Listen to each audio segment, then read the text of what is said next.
ആരംഭിച്ച് 14ാം നൂറ്റാണ്ട് വരെ സ്ഥാപിക്കപ്പെട്ട ക്ഷേത്ര സമുച്ചയങ്ങൾ എന്നാണ് ചരിത്രത്തിൽ അറിയപ്പെടുന്നത്. കേരളം ഭരിച്ചിരുന്ന അച്യുത വികണ്ഠൻ എന്ന് പറയുന്ന ഒരു ചക്രവർത്തിയാണ് ഇണ്ടിളയപ്പൻ ക്ഷേത്രങ്ങൾ കേരളത്തിൽ സ്ഥാപിച്ചത് എന്ന് പറയുന്നു. അദ്ദേഹം 6ാം നൂറ്റാണ്ടിൽ ജീവിച്ചിരുന്ന ഒരാളാണ്. അതുകൊണ്ട് 6ാം നൂറ്റാണ്ടിനും 14ാം നൂറ്റാണ്ടിനും ഇടയ്ക്ക് ഏത് നൂറ്റാണ്ടിലാണ് ഈ ക്ഷേത്രം ഉണ്ടാക്കിയതെന്ന് എനിക്ക് അറിഞ്ഞുകൂടാ. എങ്കിലും ഒരു 1000 കൊല്ലമെങ്കിലും പഴക്കമുള്ള മഹത്തായ ഒരു പാരമ്പര്യ ക്ഷേത്രത്തിന്റെ മുമ്പിൽ നിന്ന് സംസാരിക്കുന്നത് എന്നെ കോരിത്തരിപ്പിക്കുന്ന ഒരു വലിയ അനുഭവമാണ്. പൂജനീയമായ സ്വാമിജി നിങ്ങളോട് ഹൈന്ദവ ധർമ്മത്തെപ്പറ്റിയും ഹൈന്ദവ ധർമ്മത്തിന്റെ ചില പ്രത്യേക വശങ്ങളെപ്പറ്റിയും സൂചിപ്പിക്കുകയുണ്ടായി. എനിക്ക് വിവേകാനന്ദ സ്വാമികൾ ജനിച്ച ഈ 150ാം വാർഷികം നിൽക്കുമ്പോൾ ഹിന്ദുമത ധർമ്മത്തിന്റെ ചില മഹത്തായ വശങ്ങൾ, എനിക്ക് വായിച്ച് മനസ്സിലാക്കാൻ പറ്റിയ ചില വശങ്ങൾ നിങ്ങളോട് സൂചിപ്പിക്കാം എന്നാണ് ആഗ്രഹിക്കുന്നത്. ആധുനിക ലോകം നേരിടുന്ന ഏത് പ്രശ്നത്തിനും വളരെ ഭംഗിയായ മറുപടി ലോകത്തിന് ആയിരക്കണക്കിന് വർഷത്തിനു മുമ്പ് കാണിച്ചു കൊടുത്ത മഹത്തായ ധർമ്മമാണ് ഹൈന്ദവ ധർമ്മം എന്ന് പറയും. നാം ജീവിച്ചിരിക്കുന്നത് ഇപ്പോൾ ജനാധിപത്യ സമ്പ്രദായമുള്ള ഒരു ഭൂഖണ്ഡത്തിലാണ്. ഈ ജനാധിപത്യ സമ്പ്രദായത്തെപ്പറ്റി പാഠപുസ്തകങ്ങളൊക്കെ വായിച്ചു നോക്കുമ്പോൾ ക്രിസ്തുവിന് 400 വർഷങ്ങൾക്ക് മുമ്പ് ഗ്രീസിൽ ഏതൻസ് എന്നൊരു രാജ്യമുണ്ടായിരുന്നെന്നും അവിടെയാണ് ഈ വലിയ ജനാധിപത്യ സമ്പ്രദായം ആദ്യമായി ഉണ്ടായതെന്നും പിന്നീട് മദർ ഓഫ് പാർലമെന്റ്സ് എന്ന് പറയുന്ന ബ്രിട്ടീഷ് പാർലമെന്റും ബ്രിട്ടീഷ് ജനാധിപത്യവും ലോകത്തെയൊക്കെ പഠിപ്പിച്ചുവെന്നൊക്കെയാണ് പല പുസ്തകങ്ങളിലും രേഖപ്പെടുത്തി കാണുന്നത്. എന്നാൽ ജനാധിപത്യത്തിന്റെ ആദിമ പാഠങ്ങൾ ലോകത്തെ പഠിപ്പിച്ചത് ഹൈന്ദവ ധർമ്മമാണ് എന്ന് ചരിത്രം വായിക്കുന്ന ആളുകൾക്ക് മനസ്സിലാകുന്ന ഒരു കാര്യമാണ്. ലോകത്തിൽ ആദ്യമായി ജനാധിപത്യ സമ്പ്രദായം നിലനിന്നു എന്ന് മനസ്സിലാക്കുന്നത് ഒരു 4000 വർഷമെങ്കിലും പഴക്കമുള്ള ഋഗ്വേദ സംഹിതകളുടെ താളുകളിലാണ്. അവിടെ 2 രീതിയിലുള്ള ജനാധിപത്യ സമ്പ്രദായങ്ങളെപ്പറ്റി വ്യക്തമായി രേഖപ്പെടുത്തിയിട്ടുണ്ട്. അതിലാദ്യത്തേത് ഗ്രാമസഭ എന്ന് പറയുന്ന ഒരു സഭയാണ്. ഗ്രാമത്തിൽ തീരുമാനമെടുക്കാൻ കപ്പാസിറ്റിയുള്ള എല്ലാവരും ഒത്തുചേർന്നതിന് ശേഷം ഗ്രാമത്തിന് ആവശ്യമായ പൊതുവായ കാര്യങ്ങൾ തീരുമാനിച്ചിരുന്നൊരു സഭയാണ് ഈ ഗ്രാമസഭ എന്ന് പറയുന്നത്. രണ്ടാമതായി ഋഗ്വേദത്തിൽ പറയുന്ന ഒരു ജനാധിപത്യ സമ്പ്രദായം ഗോത്രസമിതി എന്ന് പറയുന്നതാണ്. ഒരു ഗോത്രത്തിലെ മുഴുവൻ ആളുകൾ ഒരുമിച്ച് വന്നിരുന്ന ശേഷം ആ ഗോത്രത്തെ സംബന്ധിക്കുന്ന, ആ ഗോത്രവും ആ ദേശവും തമ്മിലുള്ള ബന്ധത്തെ സംബന്ധിക്കുന്ന കാര്യങ്ങൾ ജനാധിപത്യപരമായ രീതിയിൽ തീരുമാനിച്ചിരുന്ന ഒന്നാണ് ഈ ഗോത്രസമിതി എന്ന് പറയുന്നത്. ലോകത്തിൽ ആദ്യത്തെ ഇലക്ടഡ് പാർലമെന്റ്സ് എന്ന് പറയുന്നത് ഋഗ്വേദത്തിൽ കാണുന്ന ഈ ഗ്രാമസഭയും ഗോത്രസമിതിയുമാണ്. ആ ഗ്രാമസഭകളുടെ ഒരു 5000 വർഷത്തിന് ശേഷം കേരളത്തിൽ ഇടതുപക്ഷ മുന്നണി ജനകീയ ആസൂത്രണം നടപ്പാക്കിയപ്പോൾ നമ്മുടെ നാടുകളിലൊക്കെ പഞ്ചായത്ത് തലത്തിലൊരു സഭ കൂടി.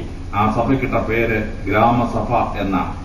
അറിഞ്ഞോ അറിയാതെയോ 5000 കൊല്ലങ്ങൾക്ക് മുമ്പുള്ള ഋഗ്വേദത്തിന്റെ താളുകളിൽ പറയുന്ന ഒരു ജനാധിപത്യ സമ്പ്രദായം കേരളത്തിന്റെ മണ്ണിൽ ഉണ്ടായപ്പോൾ ആ ചരിത്രത്തിന്റെ അനുസ്യൂതമായ യാത്രയിലുണ്ടായ ഒരു പുനഃസമാഗമം എന്നെ കോരിത്തരിപ്പിച്ച ഒരു അനുഭവമാണ്. ക്രിസ്തുവിന് 700 വർഷങ്ങൾക്ക് മുമ്പ്, ഏതൻസിൽ ജനാധിപത്യം കാണുന്നതിന് 700 വർഷങ്ങൾക്ക് മുമ്പ് ലിച്ചാവികൾ എന്നൊരു രാജവംശം അല്ലെങ്കിൽ ഒരു ജനാധിപത്യ സമ്പ്രദായം ഇന്ത്യയിൽ നിലനിന്നു. ആ ലിച്ചാവി രാജവംശത്തിലെ രാജകുമാരി ബുദ്ധഭഗവാന്റെ അമ്മയായ മായാദേവിയായിരുന്നു എന്ന് ചരിത്രം വായിക്കുന്ന എല്ലാവർക്കും അറിയാവുന്ന ഒരു കാര്യമാണ്. ഈ ലിച്ചാവികൾ ഒരു ജനാധിപത്യ സമ്പ്രദായത്തിൽ ജീവിച്ചിരുന്ന ആളുകളാണ്. അവർക്കൊരു രാജാവ് എന്ന് പറയുന്ന ഒരു സംഗതി ഉണ്ടായിരുന്നില്ല. 30ഓളം നോബിൾ ഫാമിലീസ് ഒത്തുചേർന്ന ശേഷം ജനങ്ങളിൽ നിന്ന് അഭിപ്രായം സ്വരൂപിച്ച് ഒരു ഭരണം നടത്തിയിരുന്നു എന്ന് നമ്മൾ കാണും. ആ ഭരണം ഇന്ത്യയിലെ ഏറ്റവും വലിയ മഹാജനപദമായി അതിനെ മാറ്റാൻ തുടങ്ങിയപ്പോൾ അത് പൊളിക്കുന്നതിന് വേണ്ടി മഗധയിൽ നിന്ന് വശ്യാകരൻ എന്നൊരു മന്ത്രിയെ പറഞ്ഞയക്കുകയും അദ്ദേഹം ആ ജനാധിപത്യ സമ്പ്രദായത്തിൽ കടന്നുകൂടി നാശനഷ്ടങ്ങൾ ഉണ്ടാക്കി അതിനെ ഭിന്നിപ്പിച്ചു എന്നും ചരിത്രത്തിൽ കാണുന്നു. വശീകരണം എന്നൊരു വാക്ക് തന്നെ ഈ വശ്യാകരന്റെ പേരിൽ ഭാഷയിൽ ഉണ്ടായി എന്നുള്ളതാണ് ആ വക്ര ചിന്തയുണ്ടായിരുന്ന മന്ത്രിയുടെ കർമ്മത്തിൽ നമ്മൾ മനസ്സിലാക്കുന്ന ഒരു സംഭവം. ഈ വലിയ ജനാധിപത്യ സമ്പ്രദായത്തിന്റെ ഭാഗമായി വളരെ നല്ല ഒരു അഡ്മിനിസ്ട്രേഷൻ പ്രാചീന ഭാരതത്തിലുണ്ടായി. അത് മഹാഭാരത യുദ്ധത്തിന് ശേഷം പഞ്ചപാണ്ഡവന്മാർ ഭരണത്തിൽ കയറിയ കാലഘട്ടത്തിലാണ്. രാജപദത്തിൽ കയറിയത് യുധിഷ്ഠിരനായിരുന്നു. പക്ഷെ ആ ഭരണത്തിൽ പഞ്ചപാണ്ഡവന്മാർക്ക് ഒരുപോലെ തന്നെ പങ്കുണ്ടായിരുന്നു. ആ ഭരണത്തിന്റെ ഭാഗമായി ഓരോ ഗ്രാമത്തിലും പഞ്ചപാണ്ഡവന്മാരുടെ പ്രതിനിധികളായി 5 തെരഞ്ഞെടുക്കപ്പെട്ട നേതാക്കന്മാർ ഒരുമിച്ചിരുന്ന് ആണ് ഭരണം നടത്തിയിരുന്നത്. ആ ഭരണത്തെയാണ് പഞ്ച ആയുധന്മാർ, 5 ഭരണകർത്താക്കൾ എന്നറിയപ്പെടുന്നത്. ആ പഞ്ചായുധന്മാരാണ് പഞ്ചായത്ത് എന്നൊരു വാക്കായി ആധുനിക ഇന്ത്യയിൽ കിട്ടിയിട്ടുള്ള പഞ്ചായത്തുകൾ. ആ പഞ്ചായത്ത് ഇംഗ്ലണ്ടിൽ നിന്ന് വന്നിട്ടുള്ളതല്ല, ആ പഞ്ചായത്ത് ഗ്രീസിൽ നിന്ന് വന്നിട്ടുള്ളതൊന്നുമല്ല. ആ പഞ്ചായത്ത് ഹിന്ദു ധർമ്മം ലോകത്തിന് കൊടുത്ത ജനാധിപത്യ സമ്പ്രദായത്തിലുള്ള ഒരു ഭരണക്രമമായിരുന്നു. ഒരു ഗ്രാമത്തിലെ ജനങ്ങൾ പഞ്ചപാണ്ഡവന്മാരുടെ പ്രതിനിധികളായി 5 ആയുധന്മാരെ തെരഞ്ഞെടുക്കുകയും അവരെ ഭരണം നടത്തുകയും ചെയ്യുന്ന ഒരു ജനാധിപത്യ സമ്പ്രദായം എന്ന് പറയുന്നു. നമ്മൾ അശോക ചക്രവർത്തിയെപ്പറ്റി ചരിത്രത്തിൽ വായിക്കുന്നു. അദ്ദേഹം കലിംഗ രാജ്യം ആക്രമിച്ച് പിടിച്ചടക്കുകയും 1,00,000 പേരെ കൊലപാതകം ചെയ്യുകയും ചെയ്ത ശേഷം ആ രക്തം കണ്ട് അയാളുടെ മനസ്സ് മടിച്ച് അദ്ദേഹം ധർമ്മത്തിന്റെ പാതയിലേക്ക് വന്നു എന്നാണ് ബുദ്ധമതത്തിന്റെ ചരിത്രത്തിൽ രേഖപ്പെടുത്തിയിരിക്കുന്നത്. ഏത് രാജാവിനെയാണ് ഈ അശോക ചക്രവർത്തിയെ നേരിട്ടതെന്ന് ചോദിച്ചാൽ ഒരൊറ്റ ചരിത്ര പുസ്തകത്തിലും ആ രാജാവിന്റെ പേരില്ല. കാരണം കലിംഗ രാജ്യം എന്ന് പറയുന്നത് ഒരു രാജാവിന്റെ കീഴിലുണ്ടായിരുന്ന ഒരു ജനപദമായിരുന്നില്ല. അത് ജനാധിപത്യ സമ്പ്രദായത്തിൽ ഭരിച്ചിരുന്ന ഒരു ജനതയായിരുന്നു. ആ ജനാധിപത്യ രീതിയിൽ ഭരിച്ചിരുന്ന ഒരു ഭരണക്രമമായിരുന്നതുകൊണ്ടാണ് അതിനൊരു രാജാവ് ഉണ്ടായിരുന്നില്ല. പകരം ജനപ്രതിനിധികളുടെ ഒരു സഭ മാത്രമേ ഉണ്ടായിരുന്നുള്ളൂ. ആ ജനപ്രതിനിധികൾ ഭരിച്ചിരുന്ന ജനാധിപത്യ സമ്പ്രദായത്തെയാണ് അശോക ചക്രവർത്തി 1,00,000 പേരെ കുരുതി കൊടുത്ത് യുദ്ധം ജയിച്ചത്. ചരിത്രം വായിക്കുമ്പോൾ ഭാരതം ലോകത്തിന് കൊടുത്ത മഹത്തായ ഒരു ജനാധിപത്യ സമ്പ്രദായമായിരുന്നു ഈ കലിംഗ രാജ്യത്തിലെ ഭരണക്രമം എന്ന് നമ്മൾ മനസ്സിലാക്കിയിരിക്കണം. ഇനി അങ്ങനെ ഒരു ജനാധിപത്യ വ്യവസ്ഥ ഉണ്ടാവുമ്പോൾ ആ ജനാധിപത്യ വ്യവസ്ഥയിൽ നിന്ന് നമ്മൾ ലോകത്തെ പഠിപ്പിച്ച വലിയ ചില തത്വങ്ങളുണ്ട്. ലോകത്തിലെ ജനത മുഴുവൻ അവനവന്റെ കാര്യം മാത്രം ചിന്തിക്കുന്ന ഒരു റിവർ വാലി സിസ്റ്റംസ്, നദീതട സംസ്കാരം എന്ന് പറയും, ആ ഒരു നദീതടത്തെപ്പറ്റി മാത്രമേ നമ്മൾ ചിന്തിച്ചിരുന്നുള്ളൂ. ഈജിപ്തിലെ ചരിത്രമോ ബാബിലോണിന്റെ ചരിത്രമോ ചൈനയുടെ ചരിത്രമോ പേർഷ്യയുടെ ചരിത്രം എടുത്ത് നോക്കിയാൽ അവന്റെ ചിന്താസരണി മുഴുവൻ ആ നദീതടത്തിലുള്ള ജനങ്ങളുടെയോ അല്ലെങ്കിൽ അവിടെ ഉണ്ടായിരുന്ന രാജവംശങ്ങളുടെയോ ചരിത്രം മാത്രമേ ആ ചരിത്രങ്ങളൊക്കെ രേഖപ്പെടുത്തിയിരുന്നുള്ളൂ. എന്നാൽ ഭാരതത്തിൽ ജീവിച്ച മനുഷ്യൻ ഇൻഡസ് വാലി സിവിലൈസേഷൻ തന്നെ ഇൻഡസ് വാലിയെ മാത്രം ചിന്തിക്കുകയോ ഗംഗാധര സംസ്കാരത്തിലുള്ള ആ സംസ്കാരത്തെ മാത്രം ചിന്തിക്കുകയോ ചെയ്തില്ല. അവൻ വസുദൈവ കുടുംബകം എന്നാദ്യമായി കണ്ടെത്തി. ലോകത്തിൽ ആദ്യമായി ലോകത്തിലുള്ള മുഴുവൻ ജനതയും ഒരു കുടുംബമാണ് എന്ന് ആദ്യമായി പറയുന്നത് ഹൈന്ദവധർമ്മമാണ്. ആ ഹൈന്ദവധർമ്മം അത് ലോകത്തെ മുഴുവൻ പഠിപ്പിച്ചു. ലോകത്തിലെ മുഴുവൻ ജനങ്ങളും ഒരു കുടുംബം ആണ് എന്ന്. ആ ജനാധിപത്യ സമ്പ്രദായത്തിന്റെ വലിയ തത്വത്തിലാണ് ലോകത്തിലുള്ള മുഴുവൻ ജനങ്ങൾക്കും സുഖം വരട്ടെ എന്ന് നാം പ്രാർത്ഥിക്കാൻ പഠിച്ചത്. ലോകാ സമസ്ത സുഖിനോ ഭവന്തു എന്ന് നാം പഠിച്ചു. ഹിന്ദു സമസ്ത സുഖിനോ ഭവന്തു എന്ന് പറഞ്ഞില്ല ഹിന്ദുക്കളൊക്കെ എല്ലാം സുഖം ഉണ്ടാവട്ടെ എന്നല്ല പറഞ്ഞത്. ഇന്ത്യ സമസ്ത സുഖിനോ ഭവന്തു, ഇന്ത്യയിലുള്ളവരെല്ലാം സുഖം വരട്ടെ, ബാക്കിയുള്ളവരെല്ലാം ചത്തുപോക്കോട്ടെ എന്ന് ഹിന്ദുധർമ്മം പറഞ്ഞില്ല. ലോകാ സമസ്ത സുഖിനോ ഭവന്തു, സമസ്ത ലോകാ സുഖിനോ ഭവന്തു. ലോകത്തിലുള്ള മുഴുവൻ പേർക്കും സുഖം ഉണ്ടായെങ്കിലേ ഒരു മനുഷ്യന് സുഖം വരും. ഈ ലോകത്തെ കാണാനുള്ള പാൻ വേൾഡ് ഫിലോസഫി ലോകത്തിൽ ആദ്യമായി ഹിന്ദുവിന്റെ മനസ്സിൽ മാത്രമേ ഉണ്ടായുള്ളൂ. ആ ഹിന്ദു ധർമ്മത്തിന്റെ ഗ്രേറ്റ്നെസ് എന്ന് പറയുന്നതാണ് ലോകത്തിലെ മുഴുവൻ ജനങ്ങളെയും ഹിന്ദുക്കൾക്ക് ഒന്നായി കാണാൻ പറ്റി എന്നുള്ളത്. ഈ വലിയ ജനാധിപത്യ സമ്പ്രദായത്തിൽ ലോകത്തെ മുഴുവൻ കാണാനുള്ള ഒരു ദർശനം ഹൈന്ദവ ധർമ്മത്തിന്റെ ഏറ്റവും വലിയ കാതലായ തത്വങ്ങളാണ്. നമ്മൾ ഇന്ന് ഏറ്റവും കൂടുതൽ ചർച്ച ചെയ്യുന്ന ഒരു വിഷയമാണ് എക്കണോമിക്സ്. എന്തൊരു എക്കണോമിക്സ് ആണ് നമുക്ക് വേണ്ടത് എന്നുള്ളതാണ്. ഈ എക്കണോമിക്സ് ലിബറൽ എക്കണോമിക്സ് വേണോ അതോ സോഷ്യൽ എക്കണോമിക്സ് വേണോ, ഇങ്ങനെ ഈ ചിന്താസരണികൾക്കിടയിൽ വെച്ച് ലോകത്തിൽ മനുഷ്യൻ ഒരു രാജാവ് അല്ലെങ്കിൽ ഒരു ജനത ഭരിക്കപ്പെടുമ്പോൾ അത് ജനങ്ങളുടെ ക്ഷേമത്തിന് വേണ്ടി ഭരിക്കപ്പെടണം എന്നുള്ള ആദ്യത്തെ സങ്കല്പം ലോകത്തിന് കൊടുത്തത് ഇന്ത്യയുടെ മണ്ണിൽ നിന്നാണ്. ആ ഇന്ത്യയുടെ മണ്ണിൽ നിന്നുള്ള സങ്കല്പം ആദ്യമായി വന്നത് രാമരാജ്യം എന്നൊരു സങ്കല്പമാണ്. മഹാത്മാഗാന്ധിജി സ്വാതന്ത്ര്യം കിട്ടിക്കഴിയുമ്പോൾ ഇന്ത്യ രാമരാജ്യത്തിന്റെ സങ്കല്പത്തിലുള്ള ഒരു രാഷ്ട്രമായി തീരണം എന്നാണ് ആഗ്രഹിച്ചത്. ചില ആളുകൾ അത് സംശയത്തോടുകൂടി പറഞ്ഞു, ഇത് ഹിന്ദു ധർമ്മം വരണം എന്നുള്ള അർത്ഥത്തിലാണോ ഇതിന്റെ അർത്ഥം എന്ന്. അപ്പൊ എന്താണ് ഈ രാമരാജ്യം എന്ന് മനസ്സിലാക്കാത്ത ചില വിഡ്ഢി കൂഷ്മാണ്ഡങ്ങളാണ് അങ്ങനെയൊക്കെ സംസാരിച്ചത്. പക്ഷെ രാമരാജ്യം എന്താണ് എന്നുള്ളത് വളരെ കൃത്യമായി രേഖപ്പെടുത്തി തന്നിട്ടുണ്ട് വാത്മീകി അദ്ദേഹത്തിന്റെ രാമായണത്തിൽ, ഒറിജിനൽ രാമായണത്തിൽ. വാത്മീകി എങ്ങനെയാണ് ഈ രാമരാജ്യം ഉണ്ടായത് വളരെ ഭംഗിയായി വാത്മീകി അത് വിവരിക്കുകയാണ്. യുദ്ധമെല്ലാം കഴിഞ്ഞ് ശ്രീരാമൻ സീതാദേവിയുമായി വന്ന് ഭരണത്തിൽ കയറി, അയോധ്യയിലെ ഭരണത്തിൽ കയറി. അദ്ദേഹം ആദ്യം ധനകാര്യമന്ത്രിയെല്ലാം വിളിച്ച് ചോദിച്ചു എന്താ ചെയ്യാം. ഉടനെ അവരെല്ലാം പറഞ്ഞു സാർ ഇവിടെ കരം വളരെ കുറവാണ്, കരമെല്ലാം നല്ലപോലെ കൂട്ടിക്കൊടുക്കാൻ പോകും. എല്ലാ ഫൈനാൻസ് സെക്രട്ടറി എങ്ങനെ പറയൂ, എല്ലാ ഫൈനാൻസ് മിനിസ്റ്ററും അങ്ങനെ പറയും. ഇലക്ട്രിസിറ്റിയുടെ ചാർജ് കൂട്ടണം, വെള്ളത്തിന്റെ കരം കൂട്ടണം, മറ്റേതിന്റെ കരം കൂട്ടണം, തമിഴ്നാട്ടിൽ ഇതിനേക്കാൾ കൂടുതലാണ്, കർണാടകത്തിനേക്കാൾ കൂടുതലാണ് എന്ന് പറഞ്ഞു കൊടുത്തു. ശ്രീരാമൻ പറഞ്ഞു അതെന്താ? അതെ, 16 ജനാവധങ്ങളുള്ളതിൽ ഏറ്റവും കരം കുറവ് അയോധ്യയിലാണ്, അതുകൊണ്ട് കരം കൂട്ടിയേ പറ്റുള്ളൂ എന്ന് പറഞ്ഞു.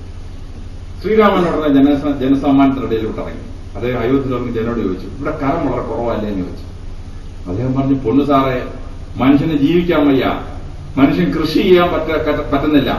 അങ്ങയുടെ അച്ഛൻ പോയി ദേവാസുര യുദ്ധങ്ങൾ നടത്തി ഉള്ള കരമെല്ലാം കൂടെ കൂട്ടി രാജ്യത്തെ ജനങ്ങൾക്ക് ജീവിക്കാൻ പറ്റിയില്ല.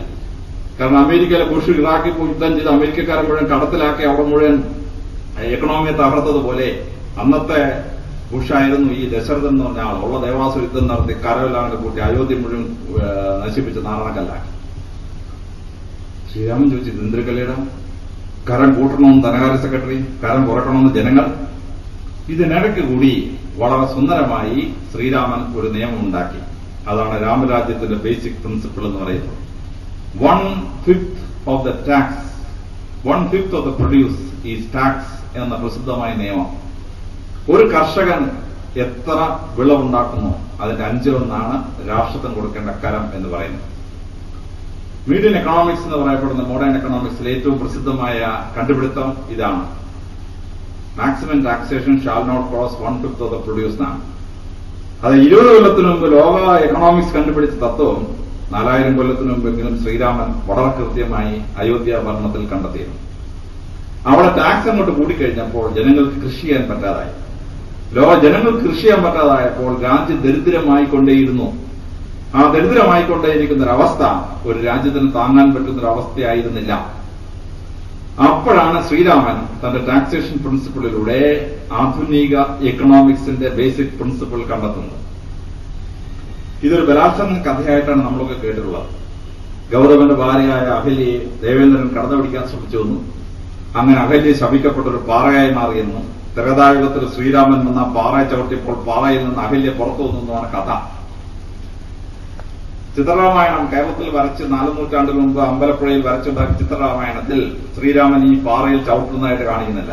കാരണം മര്യാദ പുരുഷോത്തമനായ ഒരു ശ്രീരാമൻ ഒരു സ്ത്രീ പാറയായി കിടക്കുമ്പോൾ പോലും അതിനെ ചവിട്ടി എന്ന് പറയുന്നത് മര്യാദ പുരുഷോത്തമന് ചേർന്നതല്ല.